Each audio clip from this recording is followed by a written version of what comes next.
teams are going to go out for. Any late smokers, see if they do the 40-second smoke, looking for fights, or if it's just going to be planting some vision.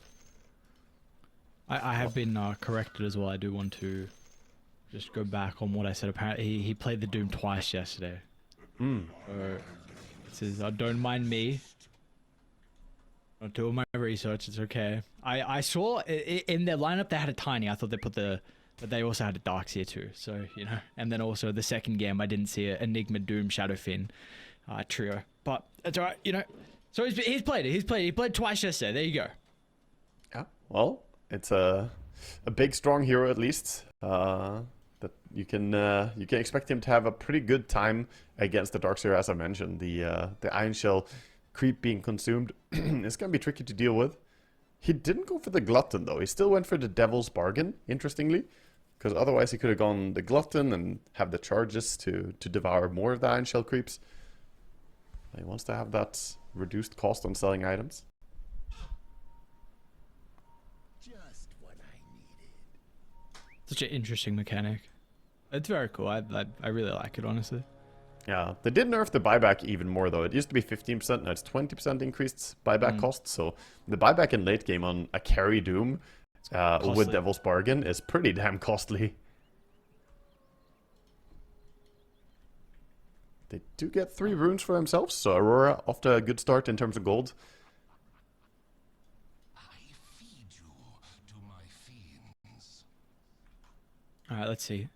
Mid matchup last time, didn't we see the Pango do very well inside the lane against the Ember? Yeah, last time we saw the matchup, but that was also not Kiyotaka versus Chira Jr. This lane can be a bit tricky if you're already evenly matched in skill. I would say it's heavily favoring the Ember. Interesting to see him go for the Flame Guard play. A lot of times I've seen the opposite, just with Max Slatterfist and Searing Chains build. Can you elaborate a little bit more on why you think the Ember matchup is so bad for the Pango? Like, I know throughout the game the chains is just super annoying, but what is it specifically when you look at the lanes? Usually it's about the continuous harassment of the Sleight of Fist plus auto attacks in the lane. Pango doesn't really have a great solution to. And it's hard for Pango since he has to get close all the time for last hitting. You can either get caught by a Searing Chains or, in this case, going for the Flame Guard. I think this is just adaptation to the nerf to Sleight of Fist level 1. He says, you know what, it's a bit weaker level 1 now. I'm gonna just play around my Flame Guard.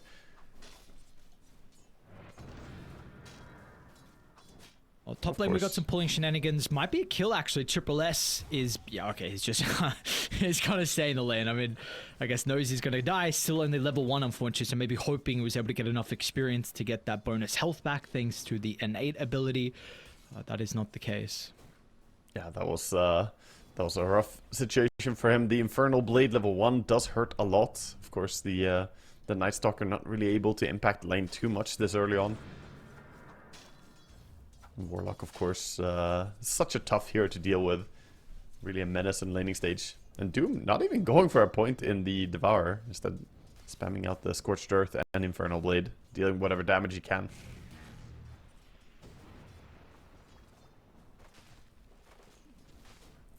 We'll have to keep some tabs on bottom as well. It feels like there's a lot of kill threat with Munkushi until the end. They have level 2.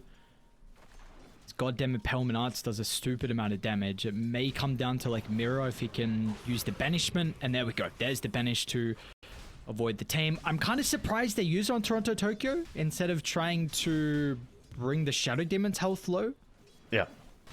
Yeah, it's a little bit tough to try and harass into the Magnus on this lane, but good defensive use by Mira, and then using the illusions to harass a little bit.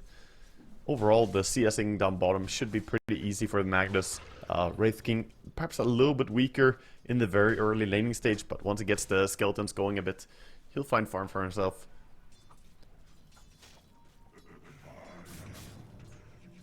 Mid lane, Chair Jr. actually doing fantastically well, so...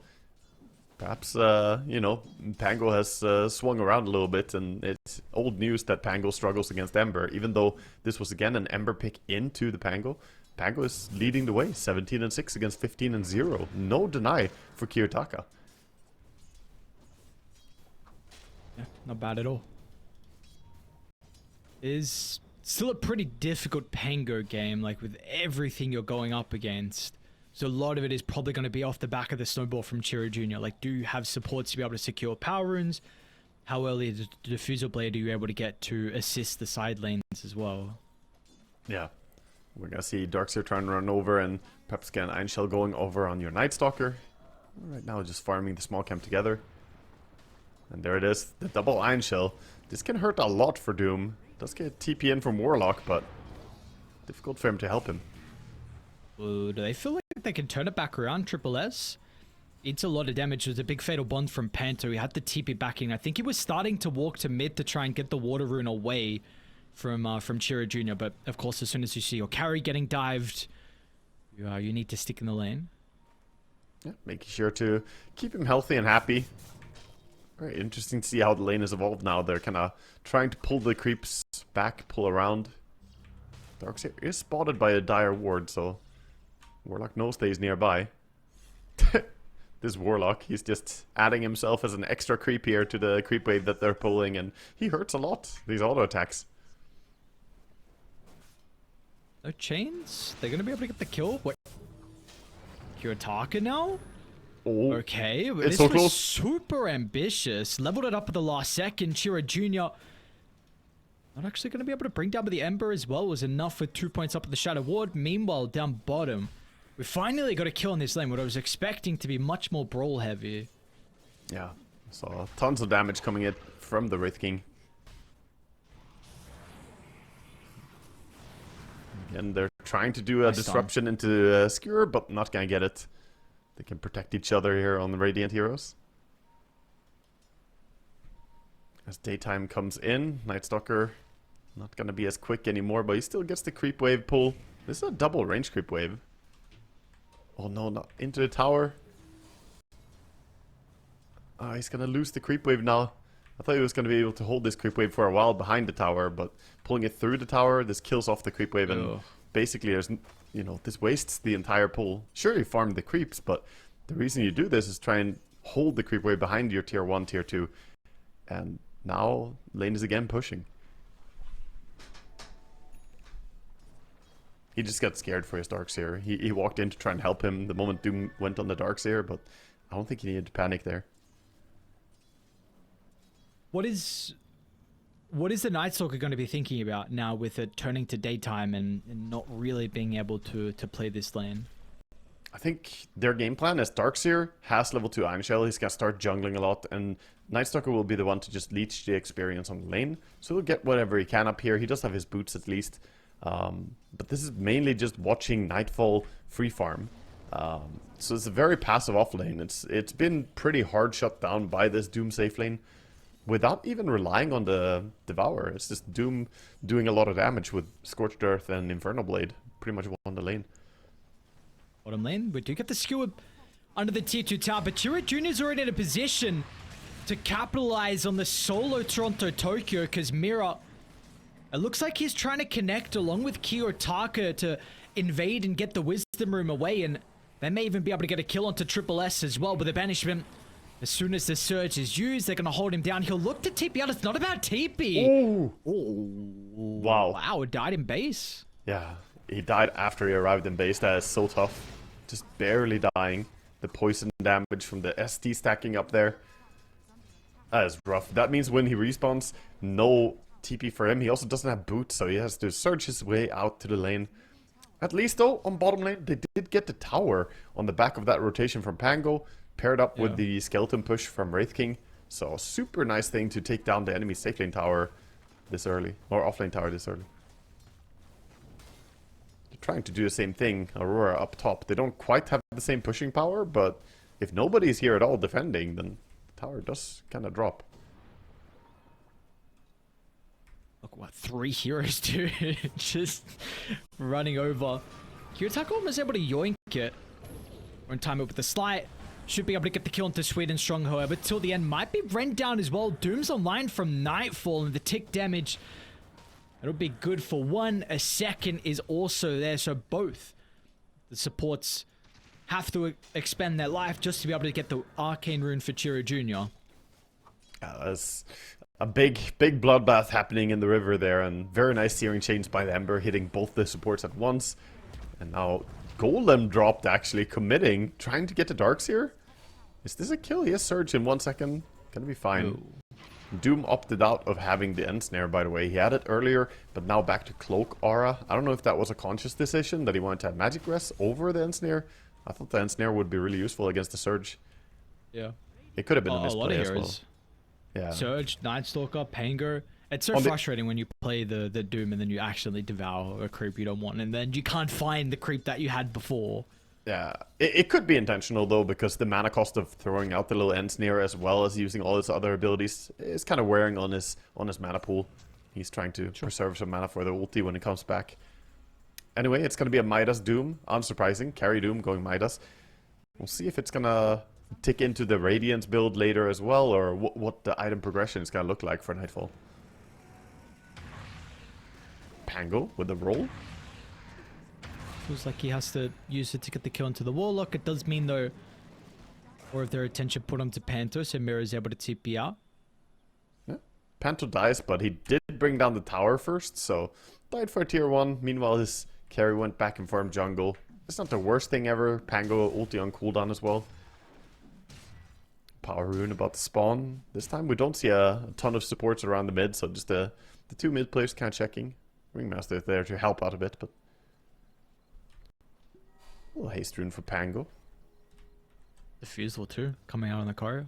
That's not a bad timing. 10-minute diffu is completely acceptable. That's not bad at all. I really do feel like, though, the Pango to have impact this game, it has to be now with this timing. I'm very concerned on late game to the heroes that he's playing into Aurora. Yeah, there are so many things that can stop him, right? Searing Chains can prevent him from getting the ulti out. The Doom can do the same. RP can stop you during your ulti. And even the Golem can temporarily hold you in place, perhaps allowing some damage. The good thing is, though, there's no Terrorblade or any big ranged damage dealer in this game. All the cores are melee cores, so they can't actually attack into you if you do get to roll out. Nice scan from Dire means that Nightfall gets out, but Kiotak is... okay. Was running at them, but slight remnant. He's chilling. Meanwhile, Mira is also making a lot of stacks of the triangle. We haven't spoken about bottom. Unkushi, RP from Toronto, Tokyo. Okay. He can skill ulti. He's not dying, I don't think, with the stick. Maybe if the poison's able to stack up? No, not even close. Okay. Didn't even get him the one time, because he's holding a skill point right now, so he's completely ready. If they were to bring him down once, his team could perhaps react. He's gonna have to skill it now. Most likely. Looks a bit scary. He's really holding it. Can Mira be here? Really? Yeah, okay. Well, for a while. Oh, that's so crazy. Way too aggressive. The Night Stalker ready to go in and catch him. And now's a great timing for them. They have the nighttime duration. They have level 6 on NS and Ringmaster. Gonna run over for the 12-minute rune. Doom wants to get a grab on Pango. Won't find him though.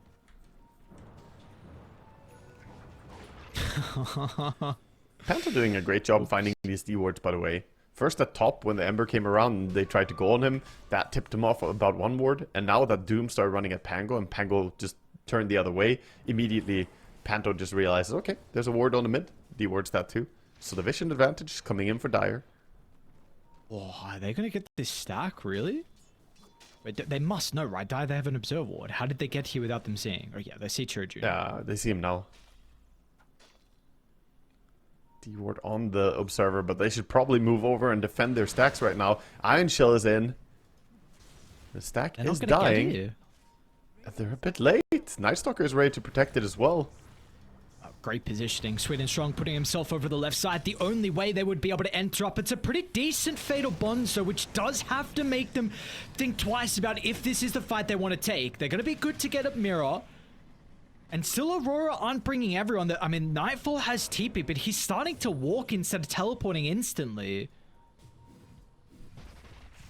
Yeah, he's trying to create space right now as the Night Stalker flying around. They can't lock him in place. Not enough points on that Searing Chain. A little bit of cooldown still. Since he has 2 points Flame Guard. Not gonna be able to grab him. Mid tower though, they're playing multiple objectives, trying to, you know, punish the invasion, but at the same time go for that mid tower with the golem. This is actually gonna be dire getting the tower advantage, even though Radiant were the ones to take the tower bottom very, very early in the game. Wraith King now, 3.5k gold is going to be the Radiance build for him. Doesn't look like he wants Armlet or Blade Mail first. Just straight Radiance. Need to get that courier over to the secret shop, buddy. You got 3.5. Yeah. It's time to purchase. Come on now. Oh, sweet and strong over by the Wisdom. Ooh, I don't know if he's going to be able to get the kill, unfortunately, through the silence duration. If that's not the case, he unfortunately wouldn't. Wow, big void. Okay. And Pango's here. Tanks the RP. Chira Jr. What? Yes, the Searing Chain. No one else was with him. Land it. Is he going to be able to get out as a result of that? Swashbuckle. He has ultimate as well if he wants to use it to get away. Toronto, Tokyo. Nice skewer. And they're going to be able to get the last right click off as well. The big auto attack damage with the Orb of Destruction and maxed out in power actually brings him down. Close for him to almost get out there actually on the Pango.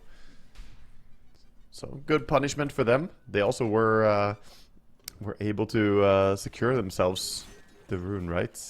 As Darkseer took the other one, I think. Yeah, they got it. Tokyo got it. Yeah, Magnus picked it up. Too many things happening. Can't really find it in the in the text box. Interesting build coming out from till the end. It looks like he wants to go for a mech build this game on Ringmaster. So maybe he wants to address some of the AoE damage from the Ember, Sleight of Fist and so on, but you can't really heal against the Doom. So I'm very surprised to see a Ringmaster go for mech in this game. Yeah, I wonder what item this frees up as well for the Darkseer, because it is a somewhat common item that we get out of him. Yeah, he won't be able to go for the Arcane Boots, but he has Halberd so far. SD ulti will spell the end of SSS. Will he get it off? He does. Then nearby, Vacuum, Rolling Thunder follow up as well. They're going to be able to keep Triple S alive. That's not the case. So they'll lose the Darkseer, and with not having anyone else here, in the early game from one win, you are playing with pretty much one hero disadvantage always because of the Wraith King. But he is farming. Almost Radiance completed for him. Unfortunately, with that move from Aurora, they're going to go back through the portal. In fact, actually, Tormentor's top. Never mind. So, it's the goddamn NS. Night Stalker. Yeah. When you're playing against NS, goes towards top at 19 seconds. You do have a chance still to take it bottom before it moves top. Reincarnation gets triggered by Ember here. Finally, Wraith King gets to use his ulti. But he has Radiance complete 16 minutes into the game. Speaking of Radiance, the Doom opted to go for Echo Saber second item. So much more active itemization. He also has the pack leader now that we usually see core Dooms want to play around, the carry Dooms. Always want to play around the big damage, of course. Deals 25% more damage to lower level heroes. Oh, nice silence. So going to be able to get the RP though. Toronto Tokyo steps away from the AoE. Silence offers the control, and this is getting to some pretty scary territory. Do you like how one win are positioning? Like, it seems like they're still trying to play really aggressive into Aurora's side of the map, but I don't think they're this strong with, like, we see you have a Doom and then you have a Wraith King, and the impact, I'm feeling it more from Nightfall. Yeah, for sure. Also, the Night Stalker had ulti cooldown there. It's daytime, very hard to be aggressive and invade the enemy territory without your carry joining. Whereas we see Aurora move a lot more as 5. They're actually grouping up and, you know, taking the big engagements. That's playing into their strength. They have great abilities. The Warlock ulti has been dominating a lot of these fights. So the big question is going to be... From Monkushi. He's going to run into Panto. Unfortunately, Rock is on cooldown and Mirror was a little bit away. You're up relying on Toronto Tokyo too, but we're getting... Maybe they'll go for till the end though. That will be an easy one for them. Yeah, they do have the ulti available on ST, but don't even need it. Just put the damage from the Shadow Word, spam a few auto attacks. Night Stalker tries to control the top rune, but not going to be able to do so. It's even going to spawn bottom, so Ember finds a very nice rune in the region. And he's going top. Doesn't want to lose this tower for nothing. Oh. Guess wrong. Wait, they're here, Radiant. First fight, we're going to see Munkushi looking to show up as well. They'll assassinate the Warlock. Could be And a now good fight probably for them. forcing the TP cancelled as well for the Magnus. He will not commit it in. You probably just need to get out from Nightfall. He's waiting on the wings on the right side, but how does Nightfall enter the team fight? Doom on cooldown for 25 seconds. He doesn't have reincarnation. They know the location that Toronto Tokyo is going to be able to connect from over towards the south. We've lost the reincarnation from Munkushi, but we're keeping tabs on Mag at the moment. RP, oh, it's a swing and a miss from Toronto Tokyo. Had to use it, but the slows stops him from getting close. Any remnants from Kiyotaka, one up in a couple of seconds with a regen rune. He should be able to get sweet and strong, so it'll be a bit of an even trade. They saw him duck into the trees, and I think a 3 for 3. Yeah, they clean it up in the end. It was starting out a little bit shaky for them, having to cancel the TP, losing Toronto Tokyo with him whiffing, on the RP. But ultimately, they show up, and there's not much Wraith King can do in a fight if he doesn't have ulti. You saw how easily he just went down. It didn't even look like anyone put too much effort into killing him. He just kind of drops, because this hero is not very tanky. The big strength is that you have that second life. And once you get good farm, sure, he can be strong, but you skip Blade Mail, you skip Armlet, so this is not really a fighting build. This is more of a, I want to farm, wants to get some big items. SMY seems to be his priority. Against the RP, against the Doom.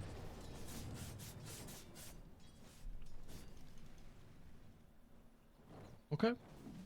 Would still have loved to see like either Blade Mill or Armlets. I feel like one of those two is always nice to have. Maybe Armlet is quite bad against Doom, but Blade Mill still fantastic. Meanwhile, Ember is actually having a fantastic game as well. Of course, Doom is top farmer, but look at Ember. 10k gold, has the Mage Slayer, Yasha, and 2,300 gold to boot. So almost a full Manta style Nim. What's with the Manta this game? It's, just convenient to have. I think there's not one particular super important thing to dispel, but it does give you protection against the Wraith King stun. You can always disjoint it now in 3 different ways. You have your Fire Remnant, the Sleight of Fist, and the Manta style. But you can dispel off like Impalement Arts. Okay. Alright, just instant beak if he saw the stun, so. The move. He has to do it. I think it's in his contract. He has to do it like once per game or something. It's yeah, it's the only way he keeps the patent on the TP out like this.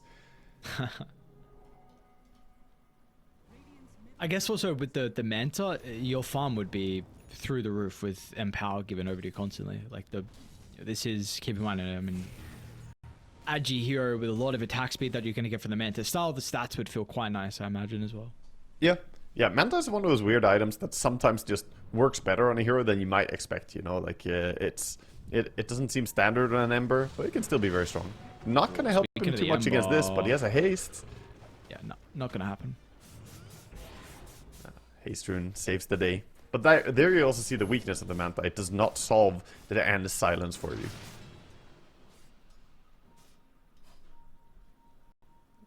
Apparently the Tame the Beast is dispellable. Okay, so that as well. Yeah, but you can't dispel it yourself. You would need someone else to dispel it off you. Yeah, I've actually seen that. If you have defensive SD, if SD gets shard and puts it on someone, we might see it in this game.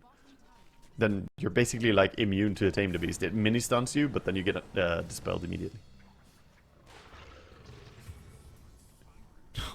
Yeah, most fears, I believe, in the game are actually dispellable.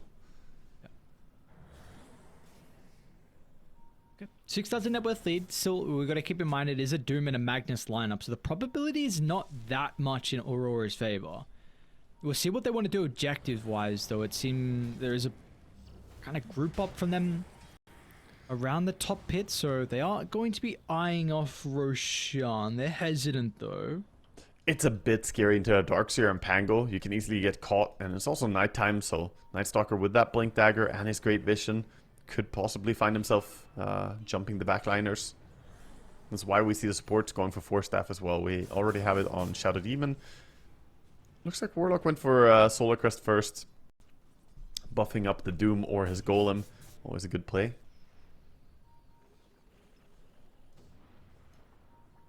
And the wards at the moment from Dire is... Even Radiant have some pretty good wards as well. There's Deep One in the top jungle. Both sides playing with a lot of observers at the moment. Yeah, both teams with fantastic vision, but Radiant do a good job smoking out of that vision. Gonna go to Ember. Did he get him? Not quite. Oh, Manta this turn. Gonna be able to avoid the stun over to the right side. They did find Mirror, who's a pretty valuable hero inside the team fight. Nightfall. BKB, he's okay. Toronto Tokyo's gonna start to TP into. They want to take the fight still with the numbers disadvantage. Nightfall TP'd out, but he's starting to run back over because the rest of the team are asking to try and fight. We'll see how they're gonna be able to enter the big crit, dude. Sweet and strong. Tries to fly up to the high ground. It's not a bad fatal bonds, it's an even... Oh, I thought the skewer actually connected onto multiple people, but it's not the case. In the end, Toronto Tokyo only drags back one. They're still lining up. The Ember Spirit's gonna drop though. The Manta will do nothing against the AoE sounds from the Night Stalker. Now they're onto Toronto Tokyo. Won't be able to get the skewer away. Mirror off the back of the respawn is surrounded under the tower. Munkushi and one win. Big swing from them, but they come out punching. Yeah, they really do. I mean, nice tenacity in the team fight there, staying in it. Looked like they had to disengage, but instead to go back in, one win just fight through it. And I was surprised to see Nightfall not get a target for his Doom. He was seemingly punching people and getting a lot of damage done, but just didn't get a chance to find the right target, I guess, that he wanted. If you don't get Pango before the ulti, you don't really want to go on him, but it's better to get the Doom out than to just hold it for a next fight. I mean, the communication looked mega awkward from Aurora there. Nightfall TP'd out. It TP'd to the T2 tower, then started to run back in, but he was running underneath the observer wards that we mentioned earlier from Radiant. Yeah, it was... Silence stops the Doom.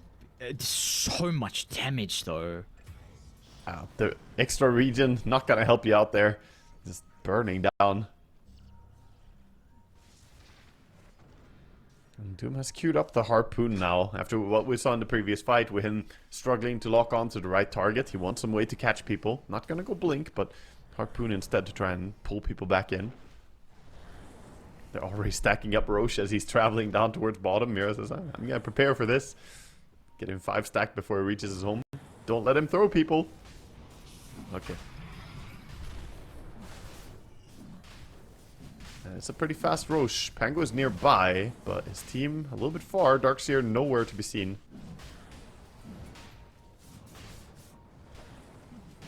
Kira Jr., is he going to go for it? Too late. Toronto, Tokyo, they have this high ground ward. We're going to see till the end. And Kirotaka, given the ages, means he will be enabled inside some of the team fights. They want to try and force the issue. Both backline support's vulnerable at the moment. If they can kill off the walk before the bonds, it's going to be pretty important. Gets it off before his death at least. Doom on Darkseer? A messy fight breaking out. Simultaneously, I mean, we've got Doom inside the middle. There was an RP in the river as well. I don't know who this is currently favoring. Nightfall's being forced to run away. Wraith King is chasing. Ember's He's got Blink. Sweet and Strong's going to be back in to try and deal with some of the supports. But yeah, like you said, importantly, Munkushi catches up to the Wraith King. Now, Kiyotaka is out of resources. Toronto Tokyo is trying to work out how he can help his mid laner. He's out of charges. He doesn't have more remnants, but they don't want to go for round 2 into this, knowing that Magnus is behind. A little bit too tough to fight into. And that was still a very, very good fight for Radiant. Sure, you lose your supports and you lose your Darkseer, but getting that kill on Doom is ever so important. And finally, Wraith King gets to dominate a fight handedly. And this is the worrisome part about picking carry Doom. It's not a traditional carry. He will get outscaled at some point by a Wraith King, for sure. You're playing, you know, basically with the tempo of the Devourer and the Midas, but once you start falling behind, if you get lower level than people, then you start struggling to do right-click damage to them. And now he's tied for level with the Wraith King.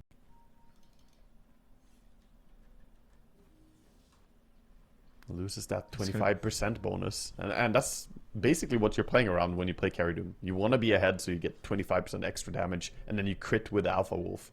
That's the entire like appeal of the hero. Mm-hmm. Unfortunately, he's not playing with a large lead at all. Nor are the rest of Aurora. This is a very minimal lead, 1,000. We've got to keep in mind the other, again, previous series we saw from these teams. It was pretty Aurora favored. One win have come to play today. It looks like they're going to be able to get the Tormentor as well. Dire not in the area to contest. Yeah, love the item that they got on Wraith King as well, finding Nemesis Curse with Alert, getting the extra attack speed, and pretty underrated. The bonus Night Vision does a lot for you, especially when you have Night Stalker making some extra nighttime for you. The Night Stalker with the greedy greedy enchantment. He just wants money, man. Yeah, I get it. Working on the Lotus. Yeah, he does have his poor man's Midas. Got the Night Stalker Shard. Can eat some creeps here and there. We've got the triple Gale Guard from Dire. See him inside the lane. We'll look to try and just BKB TP out. Okay. Yeah, gonna work for now. Chia Jr. doesn't have a bash or anything like that. He's not even going for one. He's planning to go towards, looks like an Octarine Core, and then a Lincoln Sphere is his plan. I'm not against that. Lincoln's looks fantastic here in this game. There's not much to trigger it, actually. There's like hardly anything. Keep in mind, Doom does not want to take over a little Satyr creep to get the Purge, because then he loses his damage output from the Wolf. So it's basically just down to the supports to trigger that Lincoln's, since Magnus and Ember cannot do it as well. Smoke off from Dire. So we instructed a pretty good position. It looks like One Win may be aware of this. Oh, what? Split the middle until the end. Oh, he did see him now. Pretty good timing with the escape act. You do want to fight it? Wraithkin going in, going around. Aurora, this is a pretty heavy commitment. It's going to be able to dodge to tame the beast. Gets the remnant over as well. Swin is strong. All the information they would want with the Dark Ascension. You see how far back the supports are currently positioned from Aurora. They are making sure it is going to be really hard if One Win want to try and deal with these backline heroes. Watching them all, and there is Blink Dagger ready on both him and Wraith King. They're going to go. Going to try and get up to Mira. It's a pretty good rock. Just buys a moment of space. Gives them time to be able to decide how you want to try and take the team fight.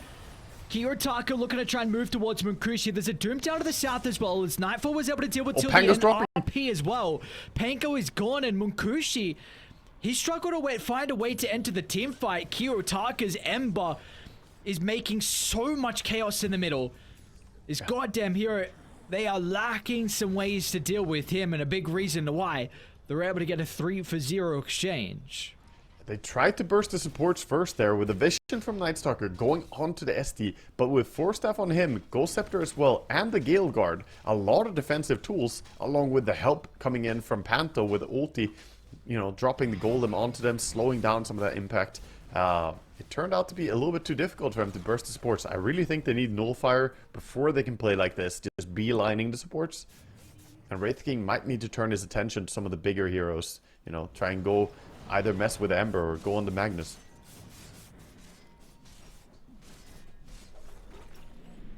Good fight for Aurora though. Back in decent shape. Wraith King just about to finish his Bloodthorn. Same time the opposite carry Nightfall is picking up a Silver Edge in just a bit. Working on that Demon Edge, just 500 gold.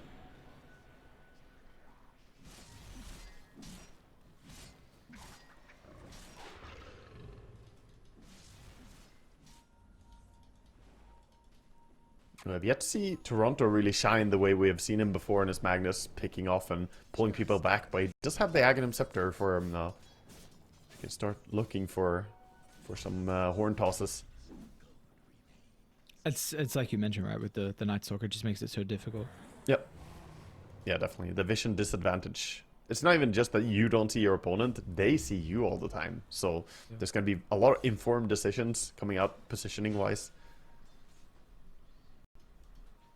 There's a couple things. I mean, I don't know if really Shadowblade fits the build from Toronto Tokyo, but ever it can, honestly, I wouldn't hate it.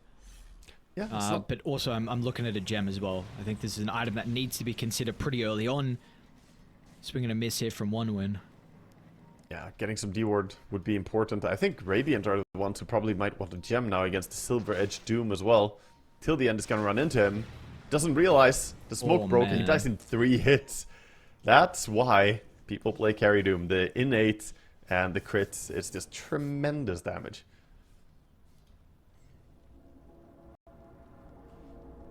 He also does have this rated Shiv. I think he may have procced that as well. Just, you know, everything just destroying the poor Ringmaster. Poor little guy. He's got 1300 HP and like 10 armor. That's not gonna last you very long. Well, the tower is going to last long by the looks of it. Glyph delays the inevitable. No one is TPing back. Yeah. After the previous fight, by the way, where I was calling that they need Nullifier, we saw both Pango and Wraith King queuing up Nullifier as their next items. So we're working on it. Toronto wants the Pango. Does he know he's there? He's chasing. He doesn't see him though. Blindly following. Oh, Night Stalker saw them. Whoa, trying to force BKB. We think it's trigger happy. Okay. Yeah, but now you're just dead. It's not easy to get away from this Echo Slow when you get hit. The Harpoon. Turns out to be an amazing item for the Carry Doom, who's flying ahead, by the way. I said earlier they were struggling a bit level-wise to stay ahead of the Wraith King. Now he's solidified himself with these solo pickoffs that he found. The first pickoff, at least being solo. He's level 23, almost 24, against the level 21 Wraith King. Ember has become barrier man. Every barrier in the realm on this hero. Did you give Aegis to the barrier man as well? I think you give it to Doom. He's too important at this stage. Yeah, they're gonna take it on him. Normally, I wouldn't be against seeing it on Ember, just allow him to play more aggressive, but I think Doom still runs the risk of possibly getting gone on by Wraith King and chain disabled by Pango. And now he can play a bit more ballsy without risking as much. Nullfire is complete on Munkushi. He really farmed that one quickly after the Bloodthorn. Yeah, oh, he disassembled, I see. Yeah, he disassembled his Radiance for it. I was about to say, like, where the hell did this Nullifier come from? He's looking to rebuild the Radiance, so got a new relic queued up. Interesting decision. I wouldn't mind seeing him go for something like Assault Cuirass instead, replacing that inventory slot. But he likes the Radiance, wants the burn.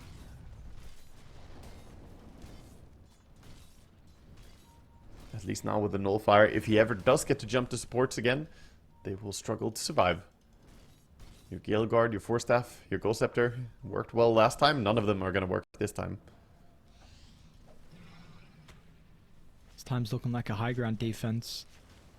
Angli isn't back inside the base just yet. No. Toronto, Tokyo. Blindly fishing. Not going to find anyone yet. So Chira's trying to finish his Nullifier as well, but still 250 gold away. Pretty close. He can TP base. He has stuff to sell as well. He's just going to sell his Blightstone and he get the full thing. With this, they want to take a fight. We found Toronto, Tokyo. Ooh, they get RP. To activate the BKB and the RP as well, along with the Magnus's position. He's empowered up, so with the cleave. They'll give rid of the Night Stalker to start. They're probably going to deal with Munkushi. Triple S. Doom. He's trying to find the opening. They need a big vacuum. They need a combo. It's an okay one towards Yen. The Rock is doing its best to be able to stop the retreat, but the Wraith King will not be able to escape. The Harpoon dragged back. They're going to be able to get rid of the carry. Munkushi trying to bring down Panto into the grave, but unable to do so. And meanwhile, Chira Jr. as well could not get the damage required to deal with some of the other Aurora heroes. So all they lost was Mira. Yeah. Super disjointed fight coming out from one win. They were just way too early. Night Stalker and Wraith King finding themselves completely alone, fighting all of Aurora. And then, you know, we saw the Pango TPing base, getting his Nullifier complete. He was not ready for this play. So, not on the same page, and they get punished hard for it. They're gonna go straight towards the throne here. 45 seconds for the Wraith King, and then the Pango dead for even longer.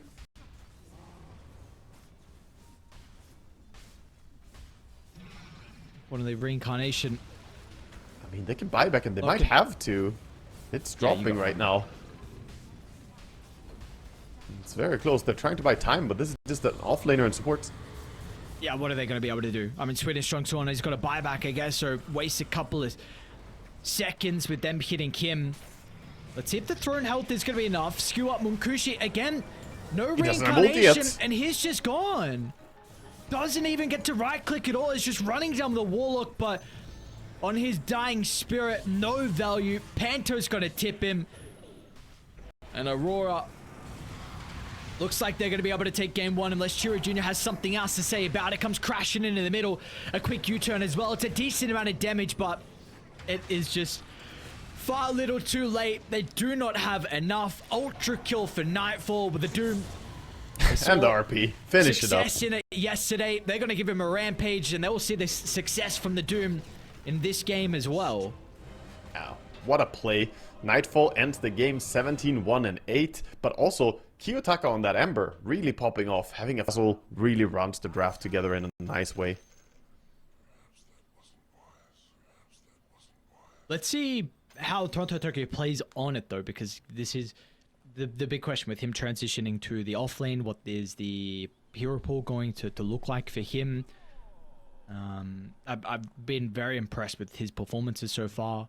He's been playing off for a little bit of time now. It's maybe a month and a half or so, but like still, like this is not an easy transition. Or it's not like he's going carry to offlane.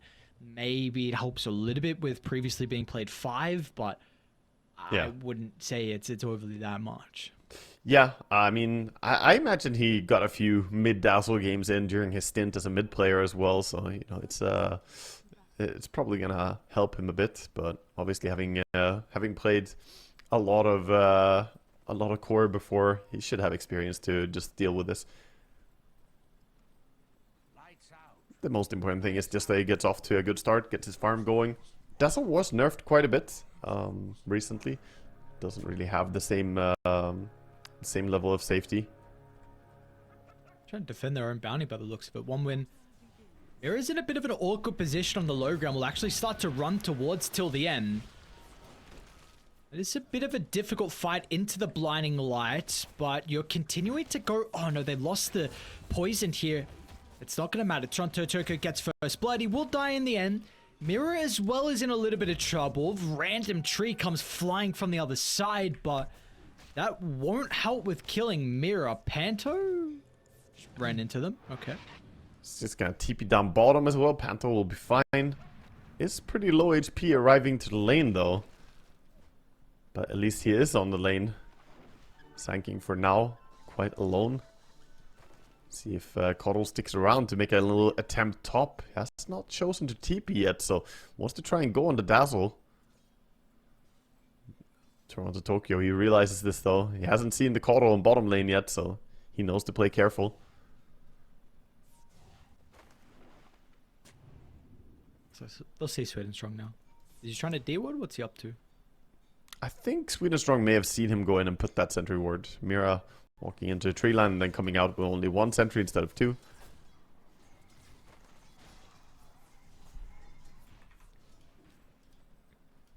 But yeah, off to a very bloody start.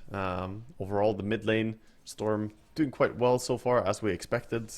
Pretty much impossible for Tiny to deny him. So far, 8 out of 8 last hits for Storm. It's off from Kiyotaka. Yeah. Side lanes, though, is really where we want to keep our eyes, because the kill potential on these lanes is very, very high.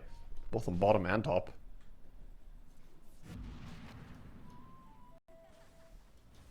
Level 2 is going to be the big... Yeah, I was about to say, level 2 is going to be a big power spike for Marcy, so she gets availability on that rebound. Make some plays with it. She heats down the Ursa to the low ground. Cute little play. Does delay him getting back to a creep wave, so they can keep D-pushing.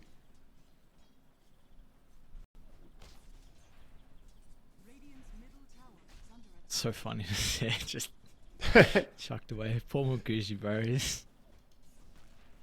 Yeah, he could have hopped right back up with the Earth Shock, but I think he was a bit worried about doing that and then getting poison touched immediately, so yeah, he played it safe, walked back again. Still doing fine for himself, getting his farm. They need the lane to get back though. This is not where Ursa and CM want to be. When you play Ursa CM, you want a long lane so you can chase your opponents down and get the kill. but when they're this far out on the lane, it's very hard for them. This is great for Marcy and Dazzle. They're very happy with the location of the lane right now. Get a quick resume, Scriff. Back into the game.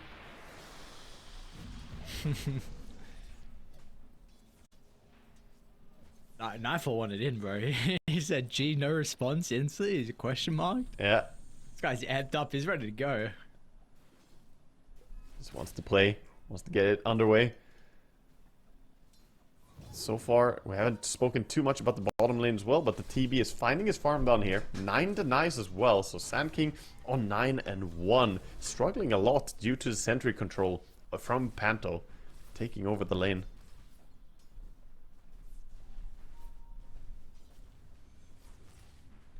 Of course, the Caudal not really able to fight. I'm surprised they went for Blinding Light and the Chakra Magic, not relying on the Illuminate to just shove the lane and like help the Sand King push and get the CS. I think I would have preferred to see them just double nuke the creep waves over and over, because when they don't do it, TB just stands there and denies repeatedly. Like, sure, you can Blinding Light for a while, but that only lasts for so long. And SSS actually gave up on bottom lane already. He's saying this doesn't work out. He's gonna go and farm. Okay, this is very efficient farming. I've not seen Sand Kings do this before. Oh, he lost the aggro on that one. And now these ones are gone. Oh, okay. It was sufficient. No. Until he went invis. Stack. Okay, got it. Oh, we got killers. Sorry. We're baited. Mirror top lane actually rebounded in, but he's chilling because Toronto Tokyo is just keeping the poison touch going. Like, Munkushi will be able to duck into the trees, but it's reapplied once again. Toronto Tokyo... Oh, he's actually going to give it up. Yeah, it's a bit hard. Okay. There's a lot of ways and paths that you can juke there, so you would have to go and take a lot of tower shots to hope to find the Ursa, and it's not really worth it. Leave the Ursa on no HP, go back CS. He's keeping the wave in a great position. Mid-wave, fighting a bit for this time. Oh, cool. Oh, so much repositioning here. Is he actually okay on Chira? Cooldown 5 seconds on a dispose. She's trying to stay close for it. Wants to get a dispose back. Not quite. Sure, maybe? The Storm is just CSing. Mirror maybe thought that Kirotaka was going to be here. Now toss on... What's going on mid? What? They somehow outplay them 2v3. And yeah, sure, you're going to get away with Enchantress and Storm. But there's 3 of you. You guys want to be the ones getting kills. Meanwhile, top, the 2 of them brings down the Dazzle. As he was left alone, the CM and Ursa bring him down. Is that long lane chase down like you were mentioning earlier? So... Yeah. I mean, if you don't have any friend nearby, then yeah, it's tough to be a Dazzle against Ursa. You just get held in place by the Crystal Maiden. Now they're bringing both the supports up top, though. Not wanting to let the Ursa free farm. TB is completely fine bottom, since the Sand King is just jungling, so the attention is going to go elsewhere. This is so sad watching Triple S just continue to farm this and losing aggro and then only being able to use Sandstorm on one creep. It looked good at first when he pulled both the creep waves and like was farming both the camps at once, but it doesn't seem like you can reasonably do that since you keep going invis. Yeah. Yeah, I was trying to think if there's a cute way to do what he's doing, but nah, I think it's just not quite gonna work out. He finds himself level 4 against the soon level 6 Terrorblade, so bottom lane was a disaster. And this is a first pick TB. You do not want to have this happen when TB was, you know, telegraphed as hard as he could. This is not good signs at all. So let's see, importantly, I mean, this is up to Nightfall now. Like, what are you going to be able to do with the freest of games you could ever ask off the back of the lane? Yeah, I mean, I have all the respect for Sweden Strong as a, you know, he's a fantastic player and he's obviously platinum tier on Caudal, so he knows what he's doing. But to me, it just seems like an impossible lane if you don't have Illuminate. He's going for this max tracker builds, and it just did not work out this game. So now, how do you play this game? Because Ursa is going Battle Fury. This hero is relatively slow. He's the one person that's having a really good time, so they're going to try and gank him. Mirror and Toronto Tokyo. You also have Panto coming over, but Panto's a little bit too late, and Chiro Jr. was super quick on the fingers to TP in. He was ready to try and protect his carry. They know how important Mukushi is to their success, and It will make sure they're going to be able to stop that attempt to invade and take over their own safe lane. I think this is so imperative that they keep the Ursa happy. But now with the TB wrapping around, no ulti on the Ursa. It's going to be fine with the face boots though.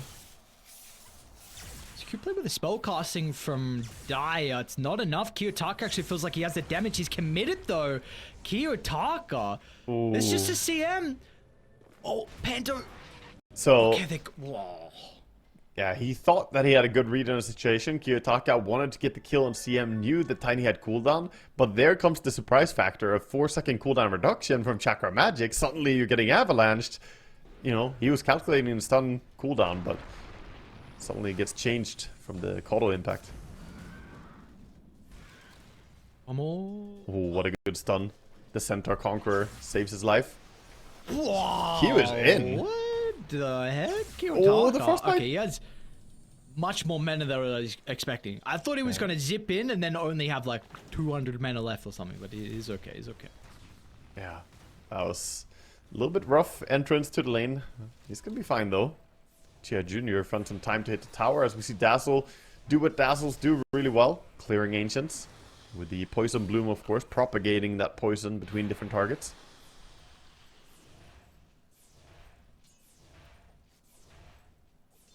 But this means the Ursa is still going to get his farm up there top, and that's so important for him. He's the one having a really good game right now.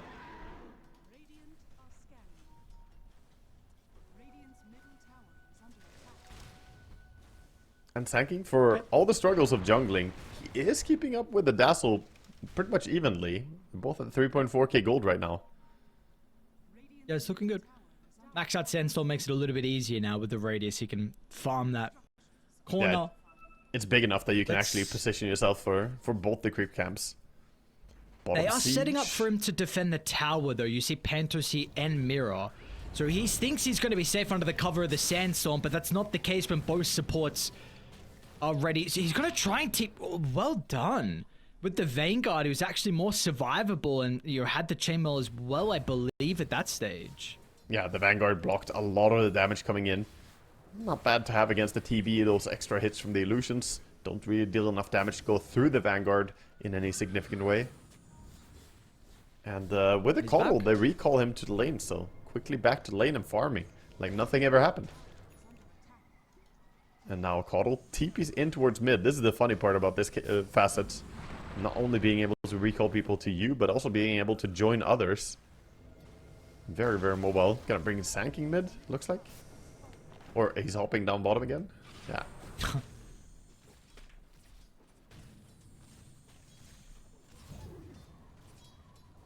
That's cool. Using the mobility a little bit, just topping off his Tiny. With the mid tower falling, they're now coming in with a wraparound bottom. Tiny has his blink dagger. It's so quick. 11 minutes in the game. Everyone's really farmed this game. Ursa, TB, Storm. Oh yeah. Yeah, the carries in the mids are massive. And what a read. Are they going to have the nuke? Strength and doesn't have Dragonlance. ulti. He's actually got a lot of stats. Maybe not expecting this. And Knifo, he's super okay. Hero Jr., unfortunately, ambitious for them. Munkushi's actually going to come through the portal and should be able to deal with the Dazzle inside the Nothel projection. Graves going to protect him. But once he comes back, the link is there. Boris Strike as well means that Munkushi should be able to close the distance. Kiyotaka's lacking a little bit of the mana. Meanwhile, Munkushi tries to isolate Nightfall. If he can get the claws stuck into the TB, he might be able to get the kill, but the stuns is the thing that's lacking. So TB is able to limp away. Kiyotaka is also trying to escape. Oh no, Go through Kiyotaka. the portal. Oh, he's fine. But they're chasing. The Coddle doesn't want to let him leave, and look who's on the other side. Cheers here. Okay. Ah, he TP'd. Good TP to a top tier 1 tower. Getting ahead of it with the Blink Dagger joining in. Everything going their way right now. One win off to a fantastic start after a tough game number 1 in the series. And this is where Aurora's draft gets a little bit complicated, right? We said that, yeah, Dazzle, if he dominates lane, if you get off to a good start, it can work out really well. But they don't have the easy moves that you and I have been really enjoying the qualifier. And that's what they have on Dire. They have Tiny, they have Sand King, good blink stunners, set stuff up. Storm does find the Coddle through a bit of effort. They do bring him down. He's the person, right, on how you get the easier moves for Aurora. Like, Kiyotake needs to get the Galvanize stack, and he needs to be able to find the farm to be able to do whatever he wants. Yeah. He's incredibly farm, but he's only got one Galvanize. Yeah, he got 4 kills, but he died twice. And that's, you know, you get rid of those. Plus back in the freezing field. Nicely done, no grave. Didn't have time. Not a chance to get the Nothor grave, or Nothor protection out and grave himself. He is halfway towards the Aghanim Scepter, but catching the Dazzle before he gets to that timing is going to be so huge. Only 45 seconds for the Wisdom now, and Dire in a pretty good position to contest it.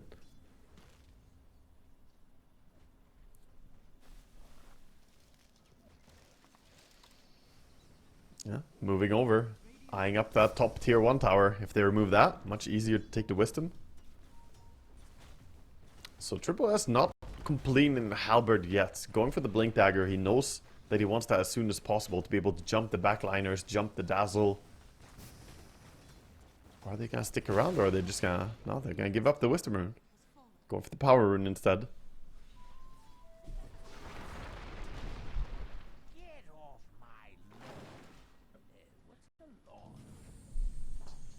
Even game, once again at this stage. We saw it previously in the first game. We're going to see it again. Wait, in our Storm was allowed to second take the game. bottom rune. Okay. Just walks in alone and snags it. Ursa a little bit too scared to go up there. Hasn't seen anyone in a long time. As Aurora have been jungling for a while now with their supports, the Marcy and Ench being off map. It's a double Wisdom Rune.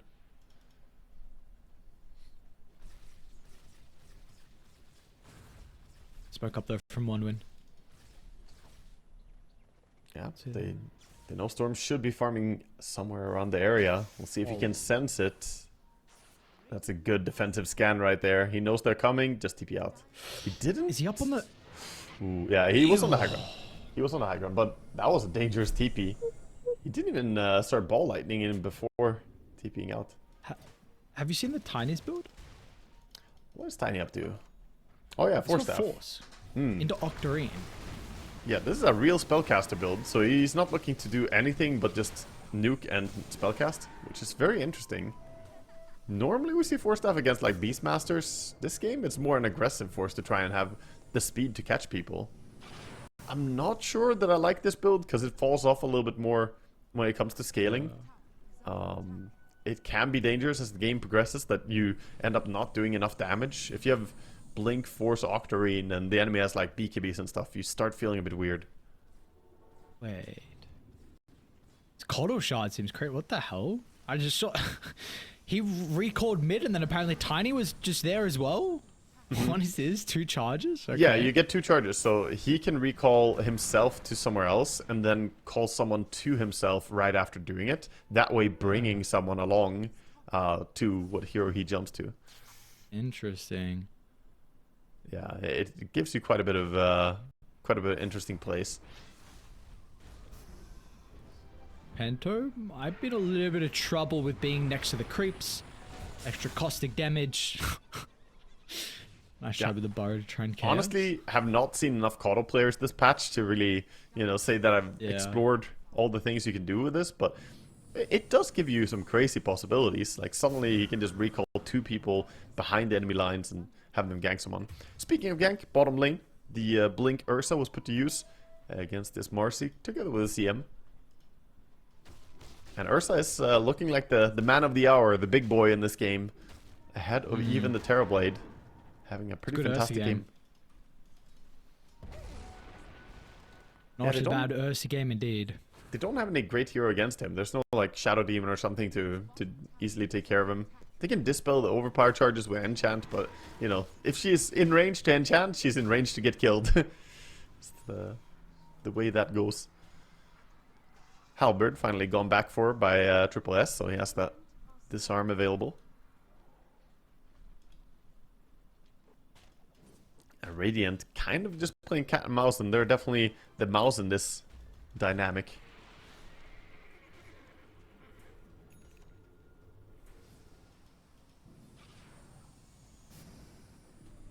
And just trying to cheese down the tower with enchant, but not gonna get it.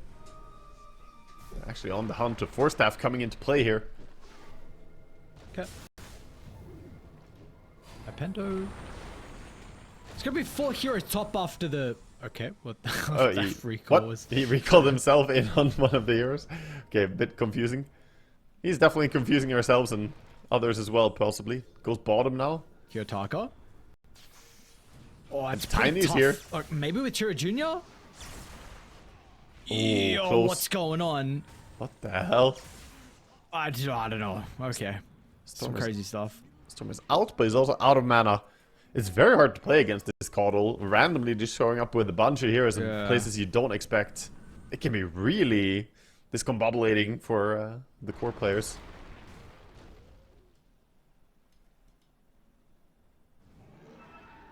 Gotta be so on Very your interesting. on your toes against this.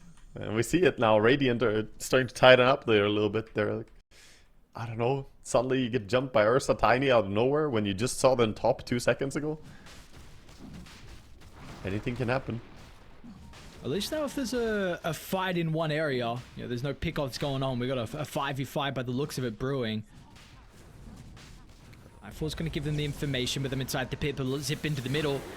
Hirotaka's going to be careful about the chain control because Triple S is charging up the epicenter, and this location could be disastrous. He's jumped all the way to the backline. Mimo's still up on the high ground. They're losing everyone. Kiyotaka and Nightfall. I mean, they just clean up, and Triple S, he made the decision to try and get rid of the Dazzle. He felt like that was more important than helping his Ursa.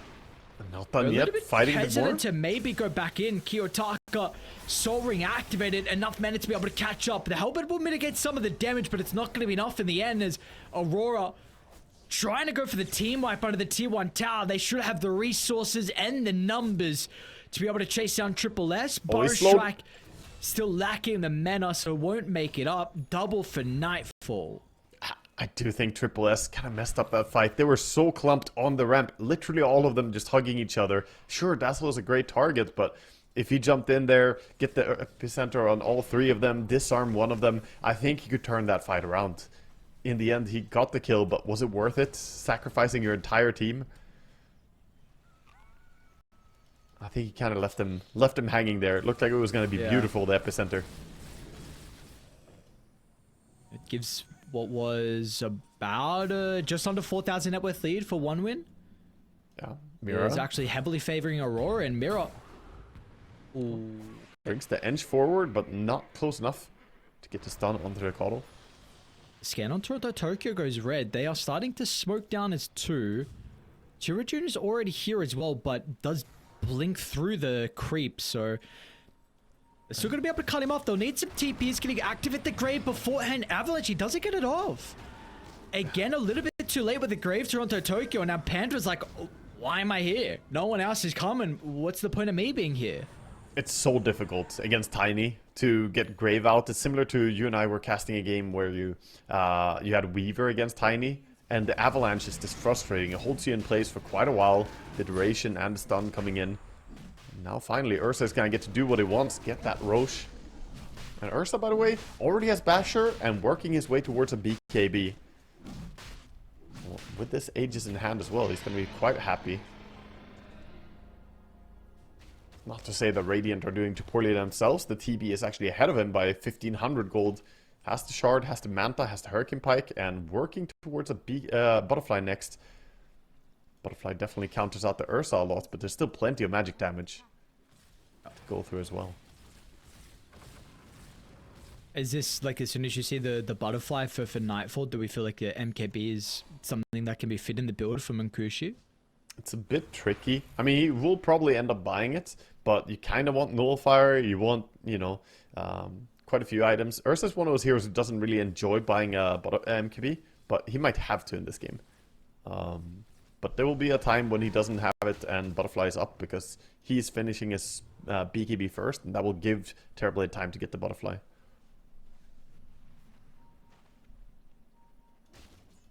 Who is top net worth, but we haven't seen that much value out of Nightfall besides that fight previously in the middle. The bin, Kiyotaka. Gets the Right stun. next to the T1 tower, so they will be able to respond, but is it going to be enough to keep Chira Jr. alive? With the Force Staff gets him over the right side, they're still going. Chira Jr. will tick out to the damage, and now with the burst as well, Triple S, that's a better initiation. Nightfall's able to get some separation with Hurricane Pike. He's okay, but Kiyotaka, free fight here with the Storm Spirit, but he's out of mana though. He is very vulnerable. Munkushi is going to run him down. But the assistance of Triple S, there's no getting away from the mid laner, continuing to lose some galvanized stacks. Yeah, I mean, he did a great job in that fight. The bigger story was actually how Nightfall was not able to do as much as he wanted. If you looked at damage dealt by the Terrorblade, only 800, not what you want from the biggest, most farmed hero in the game in that team fight. He was shut down by the CM ulti. Not able to really go in. CM actually dishing out quite a bit of damage before he went down, so all cred to Tildian there for his positioning and his choice to drop the ulti in a good spot. Yep. And also a fight where we see the Sand King's value was just night and day difference, right? From that fight around the top pit where the epicenter was, we were questioning like we needed more value out of it if one win were going to win that fight. This time, he was in the middle. He was in the midst of it all. It's not his job to solo kill the Dazzle. If you want someone to jump in and kill the Dazzle and, have the rest of the team fight play out somewhere else, that has to be Ursa. Ursa can quickly dispose of the single target, and the AoE damage of Sand King is really better suited for those big groupings. He's gonna go towards the Shivas next. Enchantress. Ooh. This is dangerous times for Panto. Not gonna be long for this world. Oh, no, he's not at all. At least drag them away from the amp damage, so we'll get denied.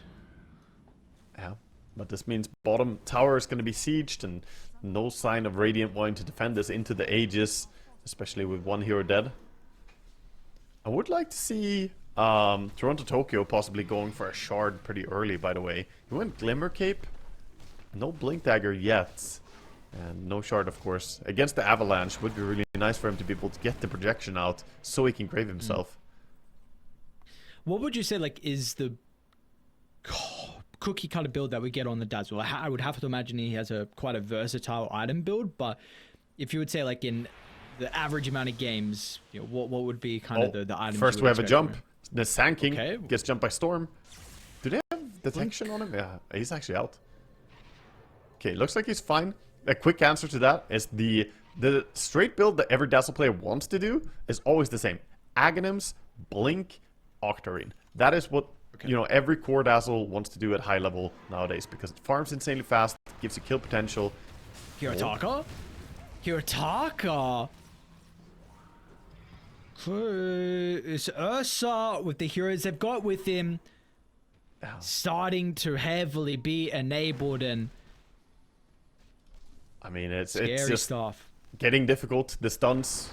See why you and I have been hyping it up and enjoying it so much. The drafts from these teams when they get some solid disables on their team. The Sand King, the Tiny, and the Ursa with his Basher, of course, kind of becoming a stunner himself. Meanwhile, we don't really see the same from Radiant. Like, yes, you can hex with Dazzle, kind of, but it's not the same as getting jumped by a Sand King.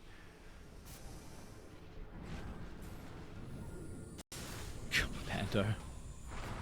It's just no safety. Heroes are just spawning in. I don't even know what's going on, dude. The recalls. Wait, you've left the ward, buddy. Chira, go back. Oh. What? What's going on? You didn't realize? Hello? The team's pinging. Is it? Oh, yeah, Kodo is like, fucking mid players. Yeah, it's like, bro, what are we doing? Are we not like, hello? Yeah.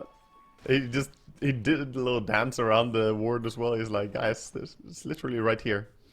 Kodo, by the way, has collected up a full Greater Healing Lotus at this stage, so very nice to have. The 900 health heal out of nowhere. It's pretty impactful. Tap it this time. Triple S. Yep. With the shard. Guess the shard upgrades, which isn't the same as it used to be. Now it's the increased epicenter damage per pulse, and then you also get the auto pulses. And damage per pulse is pretty damn good. More damage, more burst with ulti.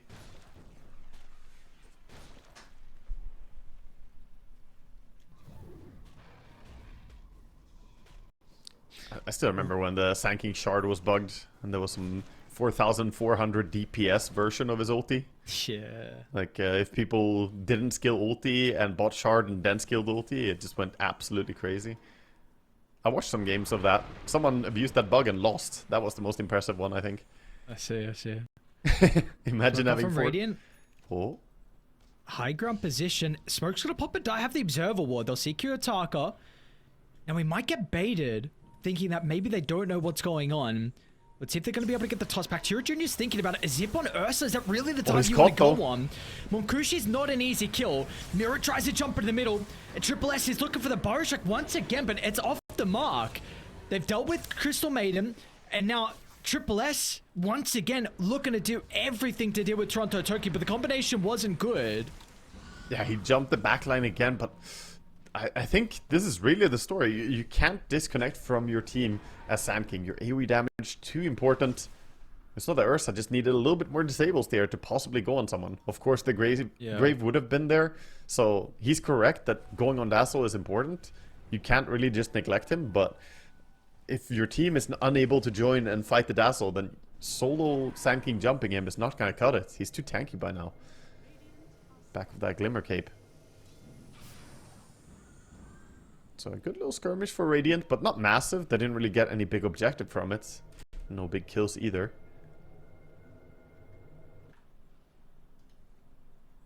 And this is a game where cooldowns aren't actually too important, right? Like almost all heroes in the game can fight whenever.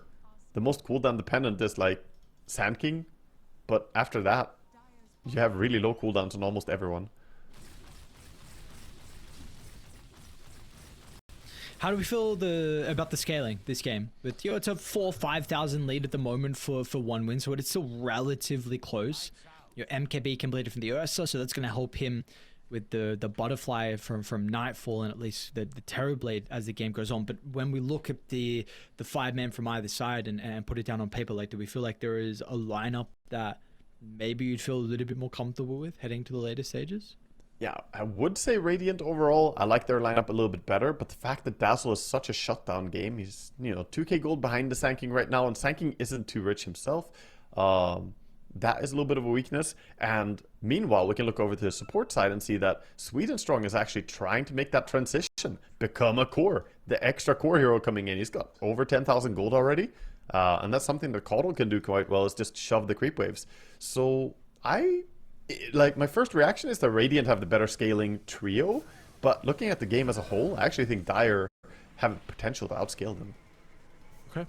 The big question mark for me, though, is going back to that. Tiny going for the Force Staff, Octarine, Eul Scepter. This is a full spellcaster Tiny.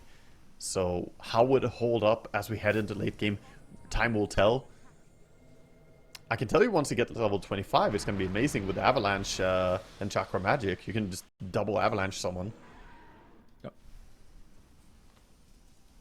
Gonna have to see though. Questions on Chiro Jr., questions on the Coddle as well.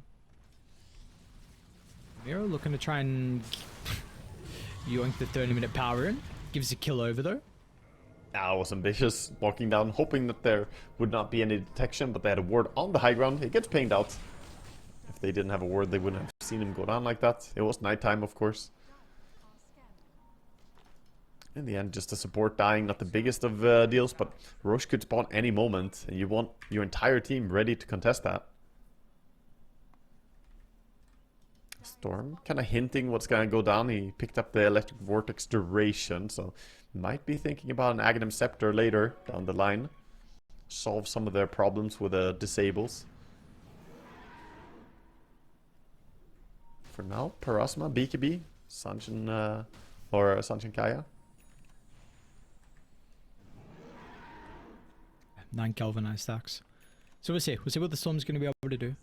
Now the smoke from one win. They were out of range of the observer ward from Radiant, kind of towards the triangle. Yeah, but still looks like they might be aware that grouping is happening. They're grouping up themselves. Looks like they might want to pop a smoke. Storm's not here. Without Storm, it could be dangerous. Smoke's going to pop. Chiro Jr. gets a jump with the instant high ground ward. Looking to try and play around with the vision. Storm will TP back and assist this fight. They got a glimpse of Miro. Mankushi's going to be in. Quick assassination of the support.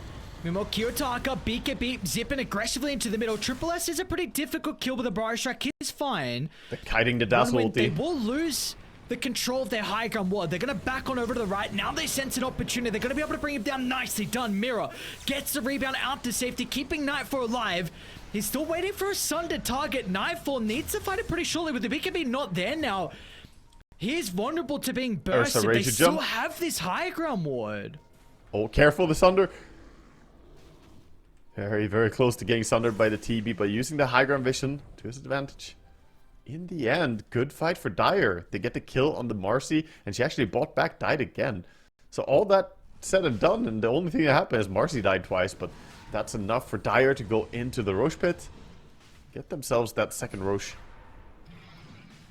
I love the way they kited out the Dazzle ulti. The moment Dazzle ulti came in, they made a quick assessment call, right? Either you go on the Dazzle, you get on that backline, or you just get the hell out of there. You're not fighting into a projection, and it was impossible to get all the way back to where Dazzle was hiding, so they just dipped out, took the high ground, and then took the fight with their vision advantage.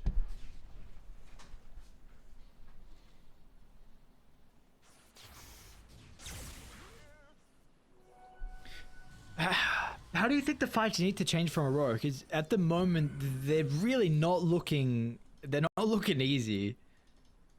I think actually the next item from Terrorblade is going to be very important for how they take fights. He opted to go Nullifier. This is not normally what we see. Normally it's a Bloodthorn for TB at this stage.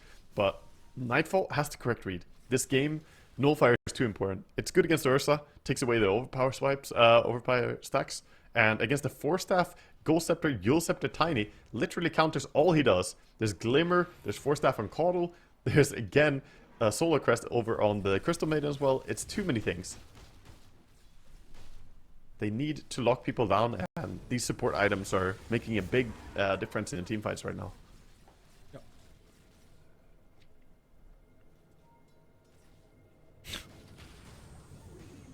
I wouldn't even be mad actually to see Kiyotaka go for a Nullifier instead of the Plasma. I know it's very out there to go Nullifier on Storm instead of this, but it's to that level. Like, they are unable to get the targets they want right now. Yeah. He probably wouldn't do it, but you know, TB is going off the beaten path, and sometimes that's what you need to do in Dota.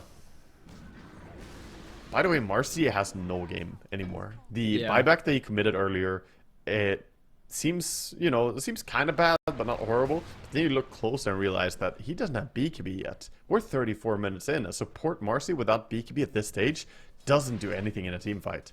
You're never going to get to right-click people. You just get shut down. You're oh, he spotted. Sweet. But he doesn't have a cancel.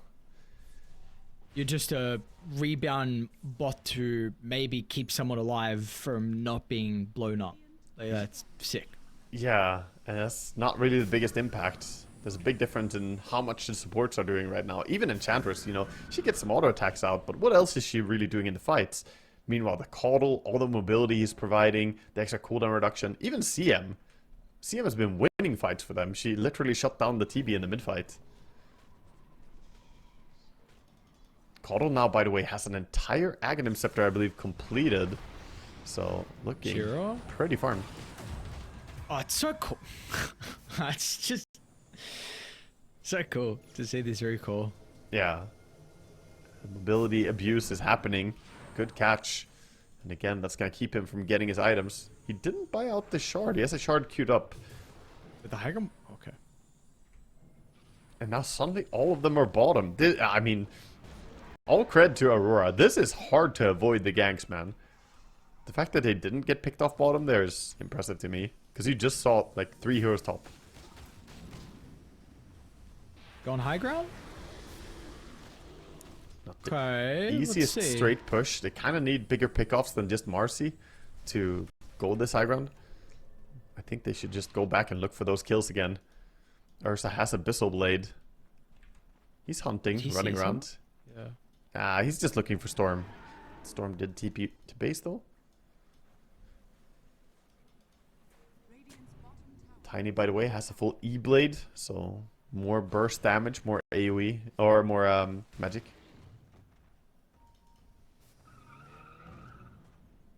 We are going to lose the Aegis for a minute though, so seems like one win aren't going to... Well, the lead is growing to 12,000, so still with this Aegis, I suppose you're building up the economy, but Aurora, it feels like they're still sticking in. We have seen fights have been a little bit difficult for them recently, but maybe without the Aegis, yeah, I think could go a bit better.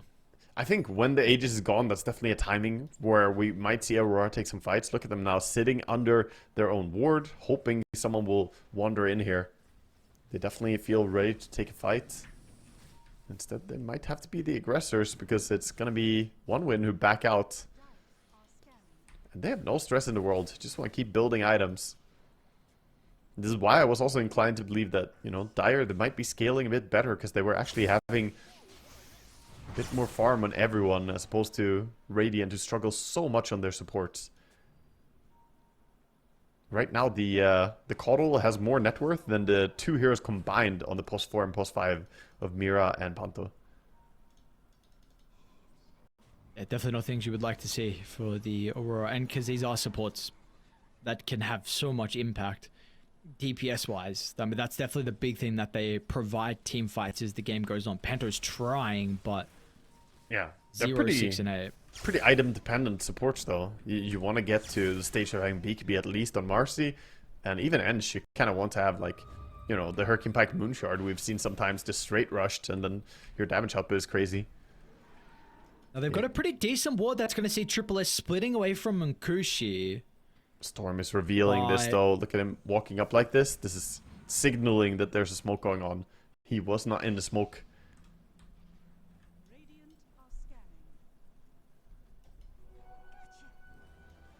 So they're dodging them effectively, and all of Aurora have to run back to fixed lanes again, the bottom lane.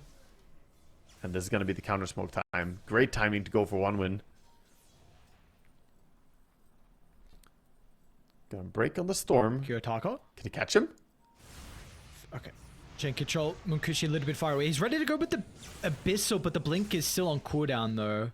Yeah. Lincoln's as well. Probably wouldn't burst him as well from full HP through the BKB with just the Abyssal stun. Even if he gets one proc bash, I think they would need a bit more.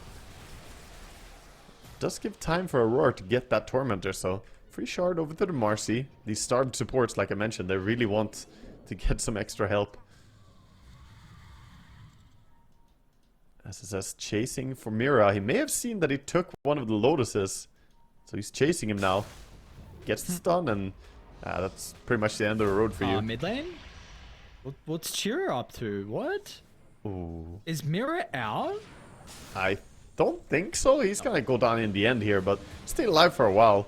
He actually used his ulti to try and run away. Not often you see the ulti used just for the extra speed. I don't know what happened to Chira. He was died just at the on front of the high T3 ground. tower. Yeah. Yeah, sure, yeah. It seems like they were trying to make a play mid with the Coddle quickly there with Tiny, but he got jumped by the Storm, got follow-up hexed by the Dazzle, and couldn't get his utility items out.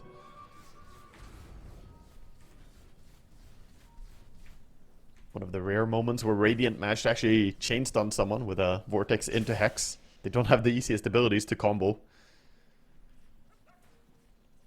Oh, he got the 2 charges now. With the shard as well, this Ursa is going to be enraged a lot of the time. This big man. TB is close to his 20. Well, just hit 24. Yeah. Storm. We know what this hero can do late game too. Scepter is item that he's currently going to be working on after the defensive Lincolns. That's a good choice, but he just stood under a Watcher taking this. This is so scary, even if you have BKB and Lincolns ready. Gonna be fine by the looks of it. Jumps over to Torm, but a lot of mana spent on running away. Ursa almost has a full Swift Blink. He could buy it out now. I wonder if he feels he needs to hold buyback with all the tier 2s still alive. He might just hold it, you know, discipline isn't bad, but I would like to see him just buy it and start playing even more aggressive. Alright, come on, I'm itching for a 5v5. What's going on? Yeah, let's have a big fight. You guys are just running across the map like this pussy count mass game. It's just let's fight. Come on. I want kills. Yeah, I think Dire definitely want to have that big fight as well. They have some fantastic spells ready. Radiant at the same time, they're looking for a favorable fight, smoking up around. Triple S is still here with everyone else is over to the west. Slips out.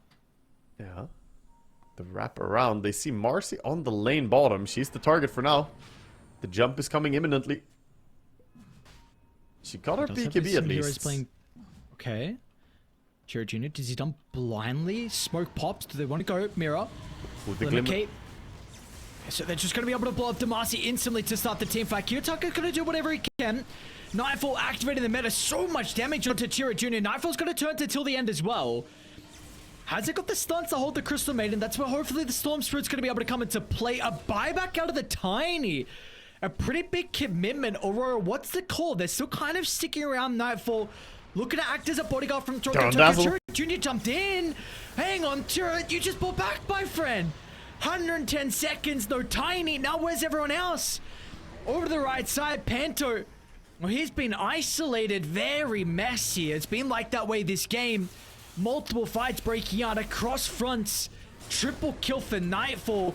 They're finally on the TV. Barrage track into the chain control. No, the Grave is there. Sunder on cooldown for a couple more seconds. Is the Grave gonna last long enough? Can he get it off? He got it off! Oh, he got it off! Oh my Nightfall god. will live. Ultra kill for the carry. Triple S is looking for the TPR. They got the Vortex though. They're gonna stop him at the buzzer. Sweet and Strong will recall himself. Again the Sunder? Into the Sunder again. Are you kidding me? No way. He's gonna cleave them apart. What the fuck is this team fight? Monkushi. How is he actually alive? Now he might be able to get a rampage. Looking back in for the cleave. Double burrow strike, a buyback out of Kiyotaka, long zip in. All the buybacks are coming. This is insane. They're just all dead, right? Like, they just lost the game, basically. The game is over. They only have Tiny respawning. I think TB can just go and close the game out. There are tier 2 towers. There's a few glyphs to go through. Tiny will get his respawn in time. What an absolute chaotic fight. By the way, the TB by the end there, after he fought the Ursa for the second time, he still had over the Fierce Wipes on him from the previous fight. He had 31 stacks of Fierce Wipes on him by the end. Absolutely crazy amount of damage from the Ursa, but these diebacks, man, I think they just threw away a perfectly good game. They committed so hard with the Tiny, and then they followed up on it. Oh my god. We'll see if they can somehow muster up a defense, but they're going to ignore the racks here. Straight into the throne. 1 minute to work with. The ranged nukes are coming, though. Yeah. Can they actually keep TB alive here for this push? You just can't lose the Die Heroes. Like, just play poke from par. The issue is if Nightfall is able to get the jumping, can they stop them from getting the base till the end? He will live 35 seconds, though. They've got another glyph. Defense is impressive here. Coddle doing so much work, man. Working overtime, trying to defend. He has the Will-O-Wisp again. It doesn't look like it's going to be enough. I think they can hold it. He got that Will-O-Wisp ready. What's the meta duration? It's about to tick out. And now Kiyotaka making space. Ignis dropped inside the middle. Sand King is up in 10. 10. The Sand King's up. They're just going to try TB's dropping. Crystal Maiden. They might lose to Terrorblade. Miro pops him over the right side. Sunder used early on. Doesn't give enough health back. They're not going to be able to kill the throne. Kiyotaka doesn't have the damage to call. They've made it to just try and end oh, it, but no. it's not going to work. Ursa's They're coming. alive. You went for the all or nothing play, but it wasn't the right call in the end. They defend the base. Toronto, Tokyo is still here. He's got a Deso. He tried to end it all, but he couldn't do it. Now the turntables. 2 minutes to head on the TB and on the Dazzle. This is a huge swing again.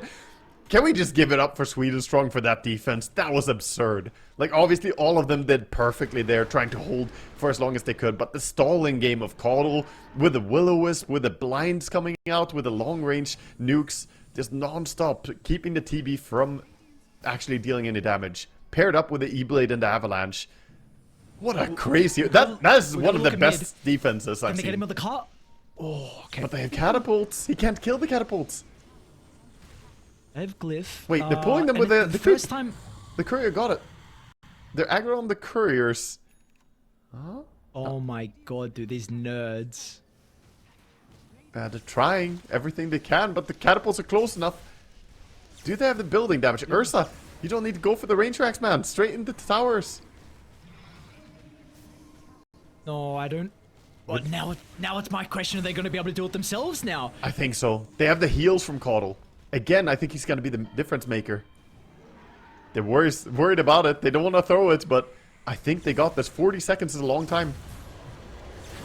Mirror just kind of has to go in and buy a couple seconds, but he dies super quickly. It's not even a value death for him to waste the time. Some enormous heals coming in from Caudle repeatedly. Oh, they've caught Ents. You know they have to be questioning themselves. Yeah, die back, and now they've also lost Mirror. Kiyotake, 20 seconds. All on the storm now. I don't... 1v9. It's not enough. It's not enough. No way. They're gonna get it. What? What is this game, bro? What is... Absolutely insane. Oh my god, 5 seconds. He's respawning now? It's gonna be too late. Yeah. Nightfall. They can just click it. Imagine if he had the Terror Wave or something. Oh, Glyph is but back. the Dazzler's here. The creeps, they killed the melee crew. No! The creeps killed the melee barracks. So Glyph went back up. Triple S is trying to bring it down. Ursa's gonna have blink up in a couple seconds. Well, they should be able to do it. They will be able to do it. Oh, that's just such a crazy end. You couldn't have scripted it better. What in the... I think, you know, Starter's gonna have a hard time mid. Getting him a good start will be difficult, but what they can play around is the fact that if PA gets to, you know, farm up decently, that's always a huge threat. If she gets a decent timing on this Battle Fury, which Munkushi has been delivering on most heroes he's played. I think throughout the qualifier, he's been one of the carries who has been the hardest to shut down. His farm and laning stage has always been very impressive. So if he gets a good timing on Battle Fury, that can take a lot of the heat, a lot of the attention from Aurora. And their lineup is a bit slow and clunky. Like, yeah, they have massive spells, but they're not great at chasing after a PA in the jungle and shutting her down. So if he gets big enough that they need to deal with him, then that could be a way for them to kind of slow down the momentum of Aurora. And again, Aurora's weakness is that they don't actually take towers super fast. They ended up going for the Queen of Pain, who brings a lot of damage, but it doesn't have the tower pushing that a Huskar, for instance, would have had.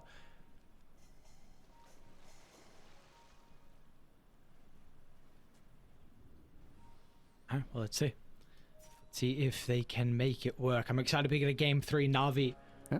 Queen Waiting in the grand finals. Queen did drop the Observer Ward in Vision on mids, already pinged out by Slaughter. They know about the Observer Ward. Bonte's probably going to hang around and possibly get the D word on that. Let's see if he swaps. Actually, it seems like he is not going for it.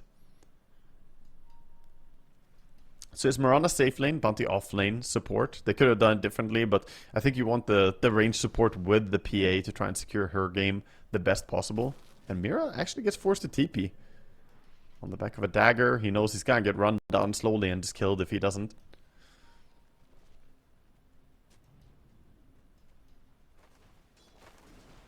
How would you rate the new facets from the Mirana compared to the old ones? Like, I know the damage one was absolutely crazy, but where do these new ones currently sit? I think the Starstruck is amazing. The other one sounded like it would be kind of good. Like, oh yeah, well, you can play around your leap, but effectively you still want your leap defensively. The other one has the leap en route, but the problem is, I think it would be better if it rooted people around where you leapt from instead of where you leap to. So that you could leap away and leave the people rooted where you were. But now it's like, sure, you gotta leap into root, and that's not how most support Miranas want to play at all times. But this mischance is really, really good. It was already nerfed once because it was too strong.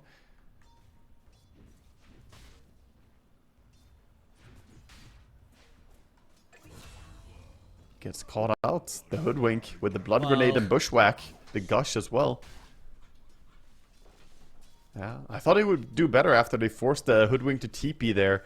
The 1v1 against the Hoodwink should have been feeling decent, but the impact from the Gush. And of course, no leap yet on Mirana. It's a lane we've seen, like, with when the Hoodwink was introduced, the Tide Hood was such a strong lane. Yeah, for sure. Incredible combo. And they are just pulling the wave down bottom by the looks of it. Sweden Strong not wanting to play fair with the Lycan. I think this is a pretty tricky lane for them. Monkushi top. They're gonna have chasing him. Damage for Mira. Phantom Strike up in a couple of seconds. Mira gets to the safety of the tower. Toronto Tokyo is doing a decent job to be able to continue to output the damage and scare Monkushi away. Yeah, Mira sticks around as well, trying to farm some magic stick charges to get his HP back. Good split pull on a stacked camp here from till the end. And again they're onto Mira with the leap. They got him. Yes, they do. Okay. Yeah, and they can start laying into the Tidehunter as well. Toronto Tokyo, you're tanky, but no points in Kraken Shell yet. Mirana's auto attacks are adding up. It's probably gonna... Oh, he actually keeps going for the Anchor Smash. Very aggressive item, skill build here from Toronto.